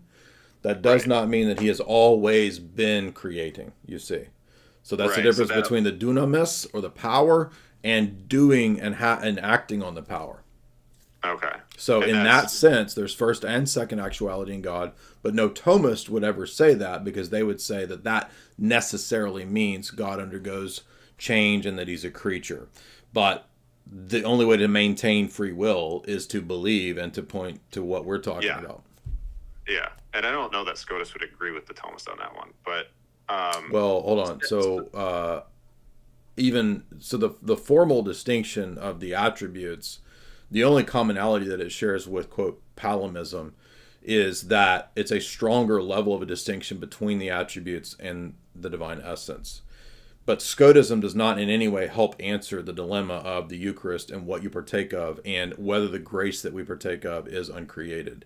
It doesn't even really go there. It's only a position about a, quote, formal distinction, which is really, according to critics, and I would even agree with the Thomists, it's kind of unclear as to what exactly that is. And, in the patristic tradition, when you have the Sixth Council, or Maximus against Pyrrhus at the Sixth Council in his book, like, he's not using the Scotist ideas. He's just simply saying that, no, it's a real participation in uncreated energies. Okay. And that leads me to just one more question. Sorry. Yeah. Motion with God. Like, are you okay with God? Because you said, I agree with the potentials. I actually have always agreed with that. It always bugged me that the West kind of had issues with God's potentials. I think the Protestant view, actually, if you remember Calvinism, like the decreed will and the permissive will, that kind of line of thinking. Well, this is more to do with what's possible for God to do in time and space.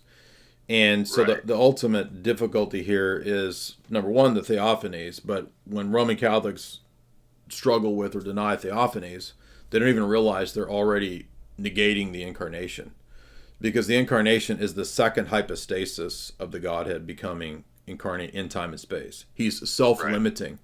So the Philippians 2 passage, the kenosis passage, means that the second hypostasis is willfully limiting himself in time and space. The Father is not becoming incarnate. The Spirit is not becoming incarnate.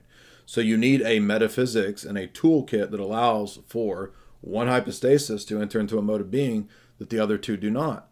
But Roman Catholic absolute divine simplicity, reducing God to actus purus and so forth, negates already the possibility of one hypostasis entering into time and space that the other two don't. Because in their view, if God's reducible to essence, then it's the essence of God that became incarnate. It's just stupid. Yeah, and that is something I've always had an issue with. I think the adoption of the Thomist view in such a grand sweep has been a problem with that. But so then you would say, like, if I wanted to argue against this, right, obviously I got to go do, like, I've been working on the papal infallibility stuff for so long. I've been looking at your arguments for that. Well, just look at Leviticus 9. It says that the glory of the Lord appeared visibly to all the people. Fire came down from God and consumed the burnt offering on the altar. When the people saw it, they shouted and fell on their faces. So here is a manifestation of divine glory. Nobody believes divine glory is a creature, as far as I've heard. That would be idolatry, to assign to a created thing divine glory. I mean, that's definition of idolatry. So you would say that, like, humans never see the God's essence then? Correct. This is an energetic manifestation, a divine theophany, which is the divine energies in time and space. This might be such a stupid question, but how would you reconcile that with, like, 1 John? What? Specifically, like, we shall see him as he is. Well, but in 2 Corinthians 3, he ascribes that eschatological reality to the here and the now. He says Moses saw Christ face to face. And what was unique and rare in the Old Testament, seeing Christ face to face on the mountain of Mount Sinai, is now available to the Orthodox in this life, because glorification is here and now. That's Paul's argument in 2 Corinthians 3. What was unique in the Old Testament is now the norm for the Christian in the New Testament. We see Christ face to face, he says. He says moving from glory to glory. That's glorification here and now. So that's a refutation, by the way, of beatific vision. so like 1 John 3 then and Rev 22 is like, for you guys, it's Jesus in that, and specifically Jesus in that view, the incarnate face, rather than it would be no essence of the Father or anything. Well, John saying eschatologically that we will all see him as he is does not deny or negate that in this life we also see him as he is. For example, Stephen, when he's being stoned, he looks up into heaven and he sees the uncreated light shining off the face of Christ. He sees the uncreated glory here and now. So even the book of Acts with Stephen's martyrdom refutes the idea that 1 John is excluding anybody from seeing that until the eschaton. Okay. So just one last thing, just so I make sure I'm headed down the right pathway here as I try to, engage this and hopefully come back with an actual argument. Okay. You would say that the main pinnacle of this thing is like that I would have to prove that we don't believe that the Eucharist is a created energy, or I'm sorry. Well, I mean, it's already in Roman Catholic dogma that it is a creature. So you could look at Ludwig Ott when he talks about sanctifying grace. He says it is not God himself. It is a supernatural created accident. So I think you're going to have to, unless you can show that Ott is wrong there or something, I think you're going to have to go down the route of saying that's a created God. So what would, if you could articulate what I was trying to do just now, which is like articulate the thing that I need to not refute, but object to, or rather, I guess, explain to me what the divinity is that you're partaking of in the Eucharist. Okay. All right. That would be it. Cool. All right. And I'm gonna while I have you, let me show you exactly where, because we've already got Roman Catholics or people that are saying they're Roman Catholic. I don't know if they actually are or not, but because I know that, I mean, obviously, like we are partaking in the divine. Like I understood that very basic essence, or not essence. That's the wrong choice of words for right now. At a very basic level, like that is what the Eucharist always is. And coming from Protestant theology, for me, getting to the real presence point of view took, a while or whatever, blah, blah, blah. So now engaging this is just like, it seems like a whole nother hill, but, I mean, I think it's necessary. It's probably, I would say, one of the pinnacle, like, screw papal infallibility and stuff. This is more important.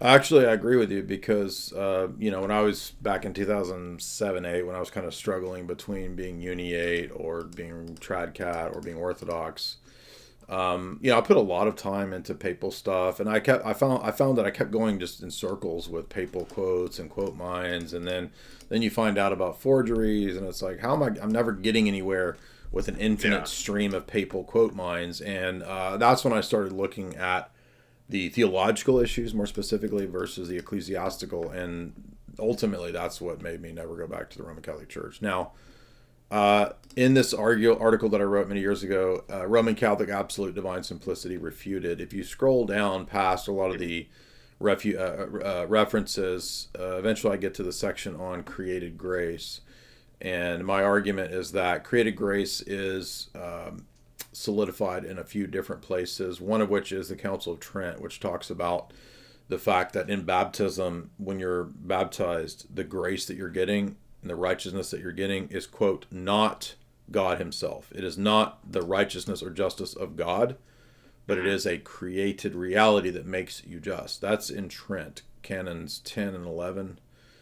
And then if you go down to Ludwig Ott, he says this is the sections in a Fundamental Catholic Dogma on grace.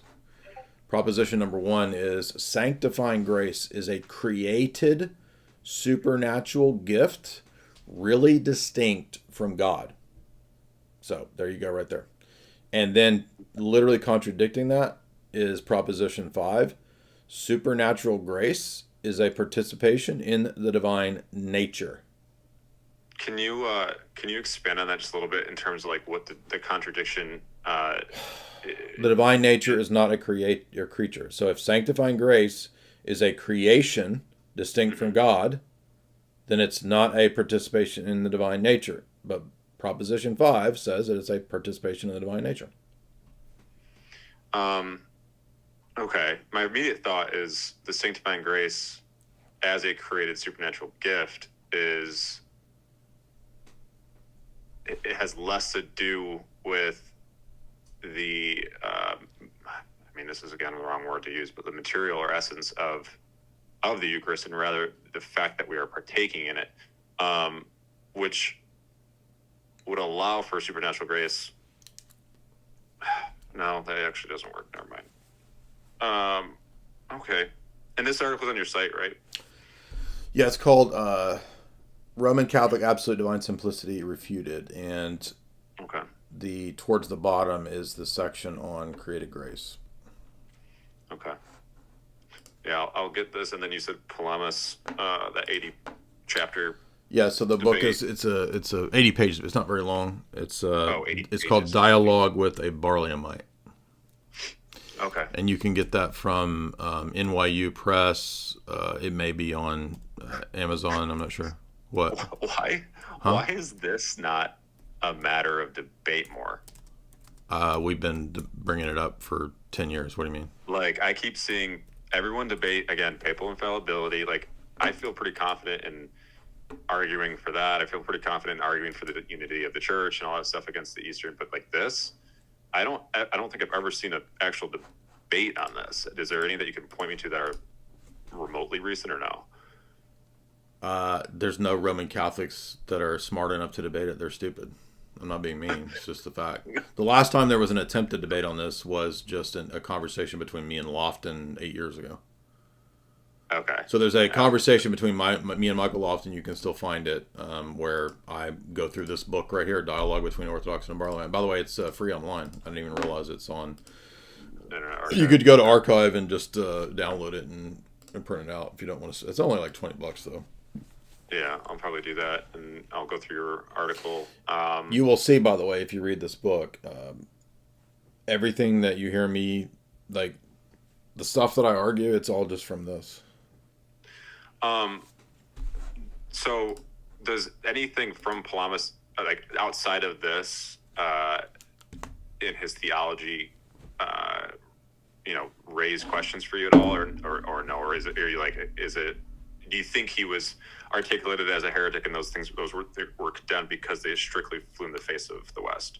Yeah. Okay. Yeah, no, I mean, he's one of our pillars of orthodoxy. So. Right. Okay.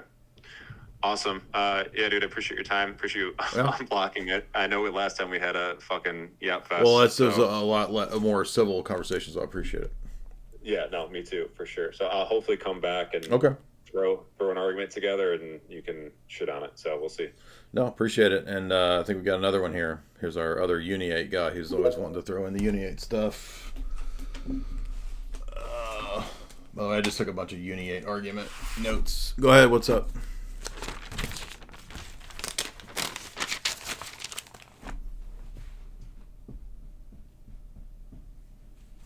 Are you there, Jim? Jim, are you there? Bond, since $20, he says, is Mount Tabor the only time that God the Father speaks to man? Well, every action or every theophany is triadic. So, no. But I think you're saying, like, is that the only time that we hear an energetic manifestation proper to the Father? Well, at Christ's baptism, this is my beloved Son. So even though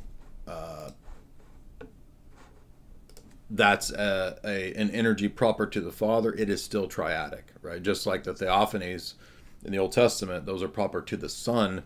They're still triadic, and there's still a sense in which it's the Trinity as well. Now, it's not the whole triad or the divine essence in time and space, but you never have, for example, the presence of the Son without the Father and the Spirit with him, because they indwell one another, right? So, where'd that guy go? Jim, where you at, man? I thought you were coming back. Here you go. Let's try again. I think Jim's a Uniate. Hey, can you hear me? Yep. Hey, can you hear me? Uh-huh. Oh, sorry. Yeah, I was watching, my question is on natural theology. I was watching an interview with Richard Swinburne and Bradshaw, and they seem to be advocating for natural theology in a certain way. And my experience with it is the Eastern Orthodox Church over the past century is kind of skeptical of natural theology. We don't really advocate for it particularly. What would your... Yeah, I mean, I think Dr. Bradshaw, like most academics, is probably being as charitable and as amenable as possible. The book that they put out about natural theology doesn't really even address the Orthodox critique until a very late chapter, and it basically just admits that, yeah, some of the famous Greek theologians have been critical of it, like Losky, some other Russian theologians too. I think it mentions about Brinskoy, or I forget who it says, but point being is that, yeah, we critique it. Losky has many critiques of it. Staniloy has critiques of it. Yeah. And is Swinburne an advocate of social Trinitarianism? Because a good question. I don't actually know. I've read one critique of him. He's a Thomist, so I don't understand why anybody wants to follow a Thomist in the Roman Catholic Church, but I mean the Orthodox Church. Yeah, he's kind of a weird cat, because he says he's Orthodox. He says he's Orthodox, but then he's like way off on some things. I know. And, exactly. Yeah. The best critique of Swinburne on this point is, have you read Theistic Fallacies? No. Oh, you got to read this. So this is an article written by Dr. Garraby, and it's right here. He takes Swinburne as his chief example of someone to critique, and he just takes him to the woodshed, basically. All right, I'll check that out for sure. And Dr. Garraby, Theistic Fallacies. Awesome. I'll check that out. And another thing is, I don't know if you realize, but the guys like you and let's say Josiah Trenum, like converts who started in as Protestants and made your way all the way to Eastern Orthodoxy over the just the vast amounts of communications and information that's been available on the internet. I was born into Greek Orthodoxy in the 70s, and we had converts coming in, and they just couldn't assimilate. Now, as we've become second and third generation, it's changed. And it says, you go to your Russian Orthodox Church, and there's not just Russians, there's Americans, there's Africans, there's Asians, it's all mixed up. But dude, keep going, because I don't think you realize how really effective it is when you have someone from within, like you or Josiah Trenum coming in and communicating to the masses. And I'm surprised you're not like a lawyer for the ecumenical patriarchy or something like that, because you'd be awesome at it. Well, I'd have to be in the CIA to do that, so I'm not doing that. But thank you for your appreciate your compliments. But yeah, you got it. Stefan DV, $15. The debate with Dasha was pretty cool. People don't understand how the internet works. Anyway, you see Islam taking over Western Europe. I'm in Switzerland, so our turn is coming soon. How is it in the USA? Is it a good option to move there? Well, I've not been to Switzerland, so I can't speak to that. But I mean, as far as I can tell, the Nordic countries are being, Islamicized as the rest of Europe. America is definitely way behind on Islamicization. It has grown in the last few decades for sure. So there are more Muslims in America than there ever have been, I think. We drove to Vegas a few months ago, and I noted that I saw, mosques on Indian reservations. So, mosques are popping up, but you don't see Muslims everywhere. Like if you go to London, it's Londonistan, right? I went in 2019, I gave a talk there, and I mean, it's just Muslims everywhere. So it's not like that, but there's definitely more. So it would probably be a better experience, I'm guessing, depending upon where you move. Now, there's some places in the U.S. that have been flooded with Muslims, certain areas, so you might want to avoid those areas. But I thought I missed somebody's super chat. Let me see. Oh, Brendan Brandstetter for $2. Have you seen Michael Horton's video on Sola Scriptura? No. I don't. I mean, I think people think I keep up with all these Protestant dudes. I don't keep up with any of these people. In fact, people were asking me questions about, what about Dasha and her connections to Bronze Age pervert and this and that and the Bronze Age. I don't know anything about any of that. I mean, I know who Bronze Age pervert is. I don't track and keep up with who's attending what event and who's that's part of the Peter Thiel network and this and that. I don't know this stuff. Like, if you create your own content and do this stuff all the time. By the way, I've been writing Esther Hollywood 3 for the last 6 months, 1 year. I don't have time to keep up with who's attending damn socialite events. I just don't have time for it, bro.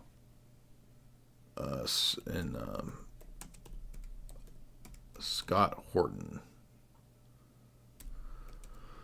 Sola solar panels. Sola Scriptura.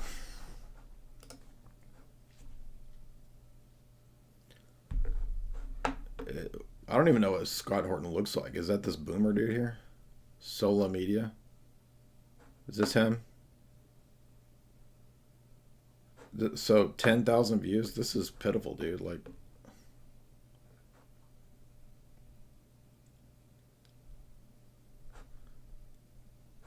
when I hear the name Michael Horton, I thought it was like a young guy.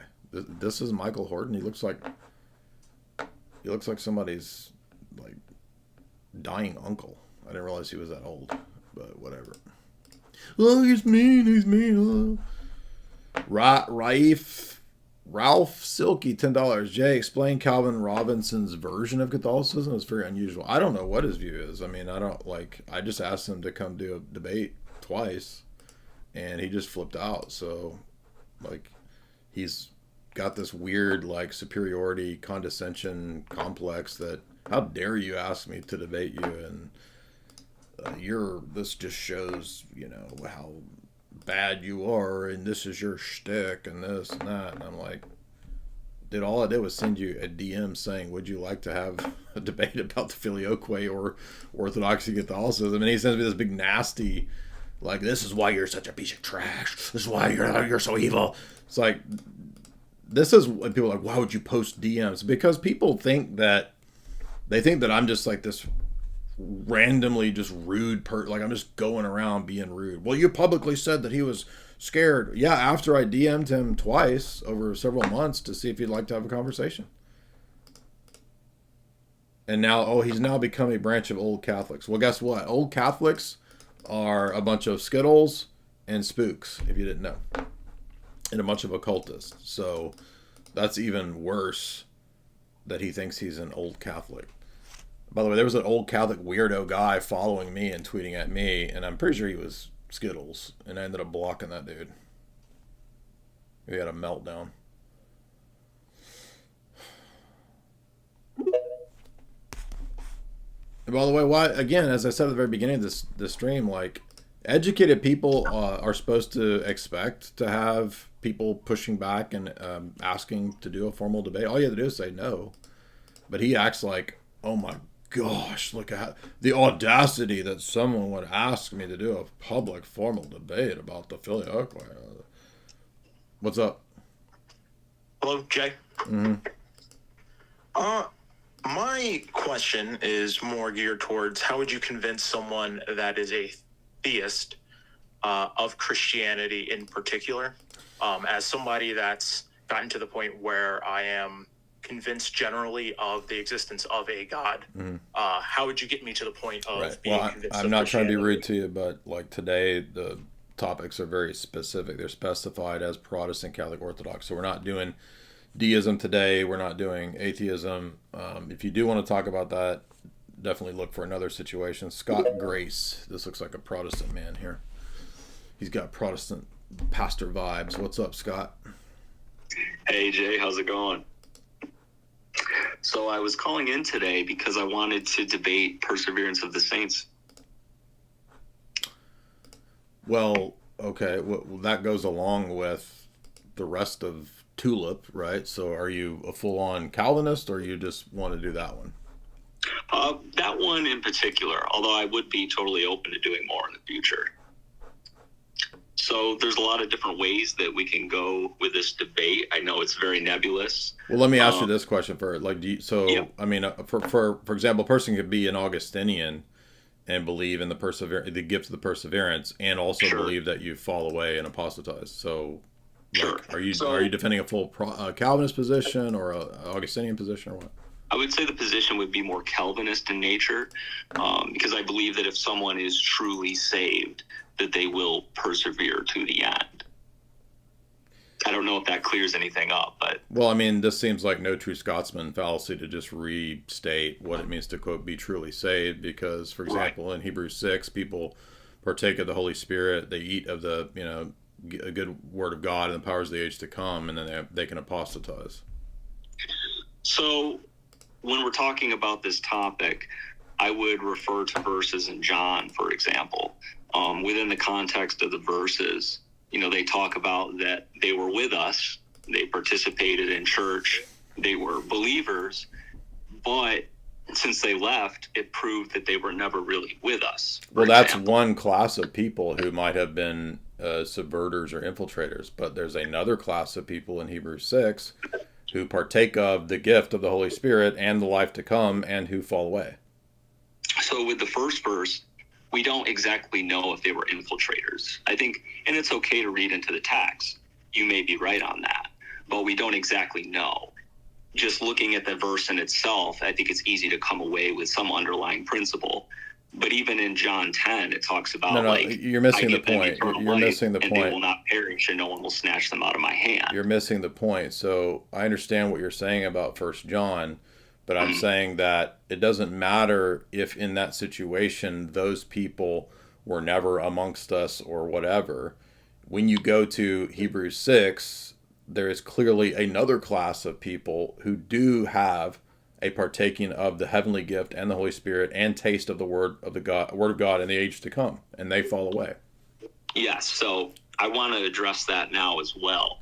So with that verse, I don't think that that's necessarily a concrete example, because we also see that in the end times when people come to Christ and he says, I never knew you, their response is that we prophesied in your name, we cast out demons in your name. That's just assuming that there's one. So you're assuming that there's one sense of knowing. Hold on. Clearly, you can have gifts of the Spirit. I mean, Judas was a part of the 12 apostles. He was out there healing people. Okay, what does it mean in the New Testament to be enlightened? What does it mean to be enlightened in the New Testament? Explain what it means to be enlightened. I'm asking you on your position. I would say to have an understanding of Christ, have an understanding of the Godhead. And what does it mean to become a partaker of the Spirit? That you are participating in things of the Holy Spirit. So you're going to church, you're partaking in the sacraments, things like that. Okay, so you just redefine it to be everything external and nothing internal, because enlightenment is not external. I would agree it's internal as well. Okay, wait a minute. So now it's internal. Someone can do things internally. Okay. But that doesn't necessarily mean... Can it be a springing up to new life, like the parable talks about, the parable of the sower? Well, I would say if you're reborn in Christ, then I would say that you're a saved individual. Does the parable of the sower mention a new life that springs forth and dies? Yes. But you just said if new life springs forth, you can't die. I would have to study the context of that verse. Sure. For sure. Child papist.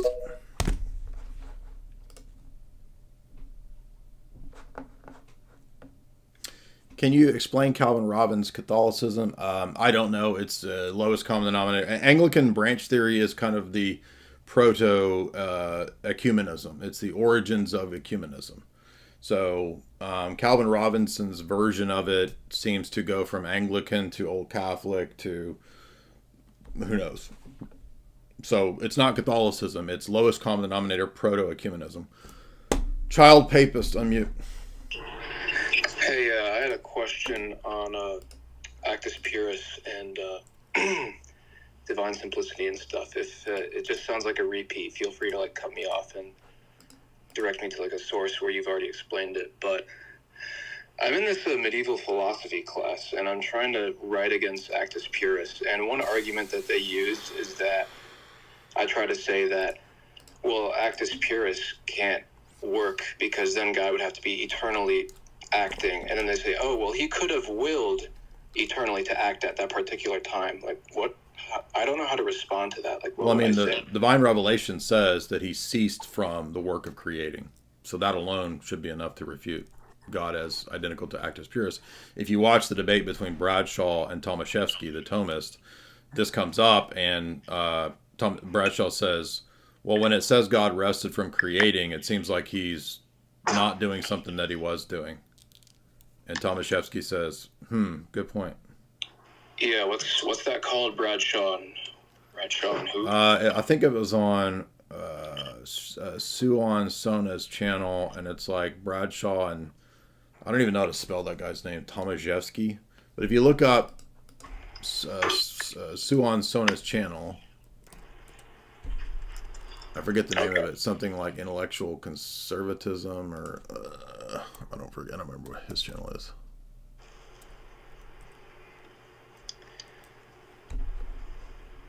So it couldn't be the case that if he ceases from creating, like, it couldn't be the case that he could have just willed to stop creating at that point in time eternally. Well, the point is that his will is identical to his essence in Thomism. Oh, right. Yeah. I guess that's true. Okay, so his channel is Intellectual Catholicism, and Welcome to this episode of Intellectual Catholicism. If you go to his channel, you can search for Bradshaw. Intellectual Catholicism, Bradshaw. Okay, and it's the second one that comes up. It's Palimism and Thomism, Bradshaw and Christopher Tomaszewski. Okay, I see it. Thanks. Yeah, so they actually have a pretty extended discussion on this specific topic. That would be perfect for you. All right, thank you. Yeah, no, that's a great question. Also, if you really want to get into it, you could get Dr. Tikhon Pino's dissertation book right here. It's Essence and Energies, Being and Naming God in St. Gregory Palamas. I think we're going to do the last one. I'm getting pretty tired. Hassani, what's up, dog?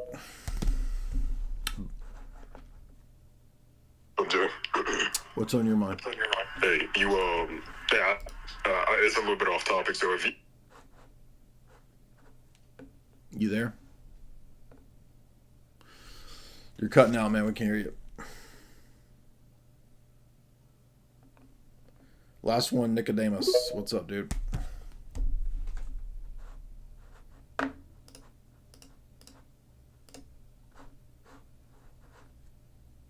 You gotta unmute.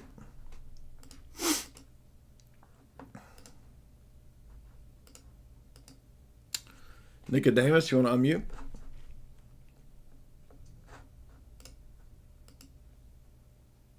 Hello, Jay. Thanks for taking me, man. I'm glad I got these in. I got some questions that are kind of threw me off a bit. Okay. I heard another content creator who is identified as Orthodox make some claims that I've heard for the first time. So would you mind telling me what you believe the official Orthodox stance is on these two things? I'd greatly appreciate it. Sure. Thanks, sir. The first one is about John the Baptist being the last prophet. That's the first time I've ever heard of that. Well, I think Jesus says that in Luke 16:16. So he says that the law and the prophets were until John, and since that time the kingdom of heaven is preached. So it's definitely, the term prophet is used for apostles and people in the New Testament, but I think it's a different sense from what we think of as the office of an Old Testament prophet, because Christ is the final prophet, priest, and king. So you do see people like Agabus and others in the book of Acts who have the gift of prophecy, and we would agree that saints have clairvoyance or the gift of prophesying. And prophesying, by the way, is also just preaching. It's not just predicting the future. So, but in the Old Testament sense, yes, I think Luke 16:16 is saying that. I see. So in other words, the prophet and prophecy is not exactly one and the same. They're two separate things as well. All right, I got it. Okay, thanks, sir. Well, I just think there's a difference in what we think of as an Old Testament prophet, like Ezekiel or Malachi, and what they're looking forward to, versus what Jesus says is the end of that era, that age, right? He says that the law and the prophets were until John, and since that time, the kingdom of heaven is preached, and that's Luke 16:16. Okay. All right. So the gifts that we get, like you're saying, the clairvoyance and so on, that's a little different than that. Okay. All right. So the second thing was the Theotokos being sinless. Again, that's a new one to me too. Is that no official Orthodox belief that Theotokos? Yes. Okay. Yeah. So I have a video that you could do. That's it's a lengthier take on this because we have a much more fleshed out sort of holistic view that Mary was also predicted in the Old Testament, and so she's the new Eve. She's what is the temple of Ezekiel 44. She has the door that opens and never that the Messiah goes through, but it's never opened. So she's ever virgin. So there's a lot of things that go into this, as well as Revelation 12, Queen of Heaven.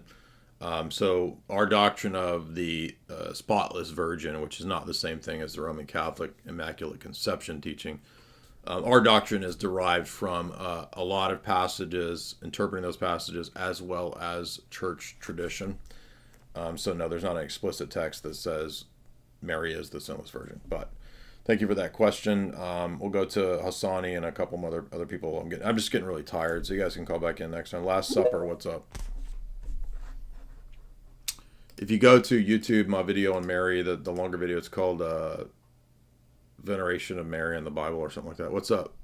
Last Supper on you. Yo, what's up, Jay? Hey. So I was reading up on St. Gregory Palamas, and in the section in the Philokalia, in the defense of those who devoutly practice a life of stillness, if you go down to section 11, he mentions St. Nilos of Italy. Hold on, sorry. St. Nilos of Italy, and then Elias. And what? And Elias, which I believe they're both from Calabria. Okay. But the interesting thing about Nilos is that he founded the monastery of Grotto Ferrata. And after the schism, they still remained a Byzantine Greek monastery, but they were in communion with Rome. So it's really interesting because St. Nilos is mentioned by St. Gregory Palamas, and then the nearest saint to him was after the schism, I believe in 1060, which is St. Peter of Grotto Ferrata. So if they never accepted the created grace, which is that Thomistic, the created grace? Ultimately, I mean, I think it's in Augustine, but yeah, it's in both of them. Oh, gotcha. Okay. Well, either way, though, I was just kind of like wondering, like, what would make their partaking in the communion become in vain or like not orthodox if they were sticking to the teaching of Nilos, who founded the monastery? Because yeah, I mean, I don't have a problem saying that. You know, I want to have as much flexibility during that period as possible. So, I mean, it's not like I think that the severance comes not so much when things are unclear, but when people affirm like lions or something like that.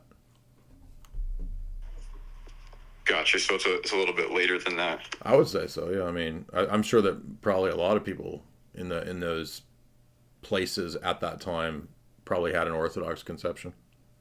It's interesting because that monastery is still there today. So if they never accepted the kind of Western claims, but they still stayed in communion with Rome. Well, it's like not. I mean, it's like eventually though, like being quote in communion with Rome means that you are also by default accepting the Roman Catholic ecumenical councils and the things that they reject. So, right. When exactly that is, I don't know. It's where is this? Where is this? Can you tell me where this is? So see, I was listening to it on audio, then I had to find it. So it's in the defense of those who devoutly practice. No. Where's the monastery? I'm just curious because we were in Italy. Oh, it's called Grotto Ferrata. It's in. I don't think it's in Calabria. It's in. It's outside of Rome. It's near Rome. Okay, because we went to a lot of places. I'm trying to see if we... Oh, I don't think we went here. Grotto Ferrata. It might be the town, actually. Okay, that's a metropolitan city of the Roman capital. and founded by Saint Nihilus the Younger. Yeah, I believe that's the same Nihilus that Okay. Saint Gregory Palamas mentions, or Nihilus of Italy, Nihilus of Rossano. It's crazy because Barlaam comes from Calabria too, but obviously that's much later. He doesn't have ties to this Nihilus who is from Calabria as well. Interesting. And then Elias is from Calabria as well too. I'm just trying to remember if we went here because it looks kind of familiar, but like there's 1 million churches in Italy. Did you go last year? Yeah. Yeah, I was in Italy last year too. Were you on our pilgrimage? No, Okay. I wasn't. Okay. I just got family. Gotcha. All right. Well, thanks, man. I appreciate your comments. I just can't remember if we went to this place or not. We went to so many places. Hassani, what's up, man? Try again. Hey, Jake, can you hear me better now? Yeah. All right, cool. Yeah, it's a little bit off topic, but since I'm like the last one, I thought it would be cool. Will you take a question? It's actually like kind of two questions. Like kind of about feminism. Is that fine? Yeah. All right, cool. I wanted to see if you saw what Andrew, the whole Andrew and Tommy Lahren thing on Piers Morgan. I've not seen that yet, but I did watch all of the Jake Rattlesnake Jim Bob debate last night. Gotcha. I didn't. Well, see, it's the other way around for me. I didn't get to watch that yet, but I'm gonna watch that man, one at work. it's the dumbest debate I've ever seen in my life.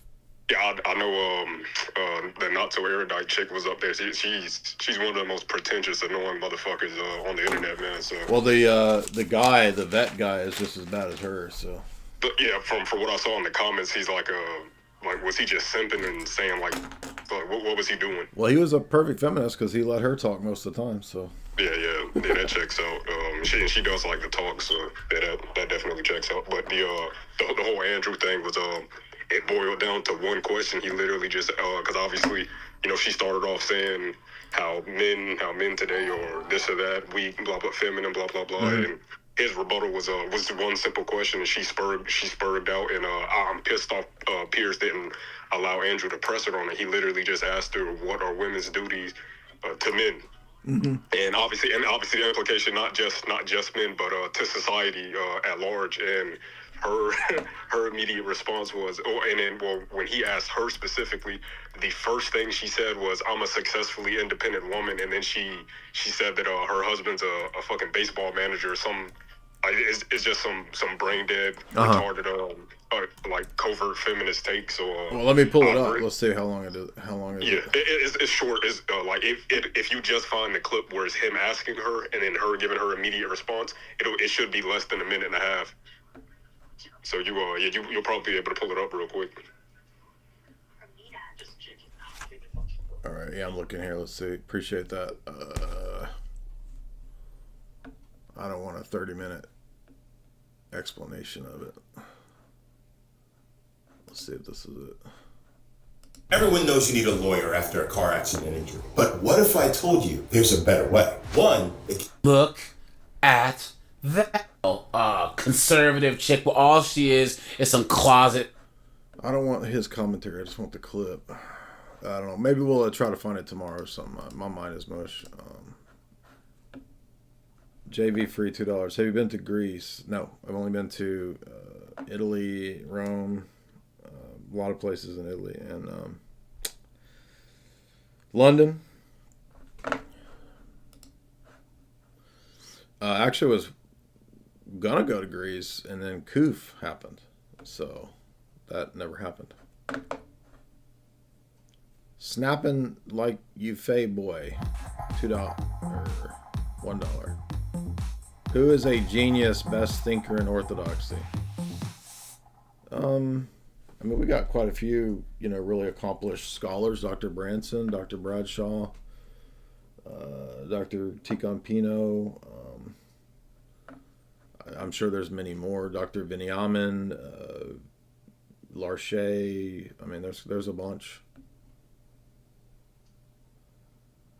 Ed, Faith Before Fortune, $5. I love what you do, brother. Pull me out of the midwit madness. Hope you're willing to form an opinion on the religious freedom topic I brought up. You mean the church? You're the founding fathers? I mean, I don't know what to say. Like, I don't know if there is a real consistent position. Again, I've said many times, I think that the founding fathers are a mix of Enlightenment deism, Masonry, Episcopalianism, Catholicism, even with the Carroll family. I mean, it's a lot of things going in. Baptists. So it's somewhat Christian, but anyway, that's about it. Everybody have a good night, and I got to work on the new Sam Hyde, so we look forward to Sam Hyde's episode 5 and 6. That's going to be fun. Or wait, episode 4 and 5. Forget which one we're on. Really relentless $20.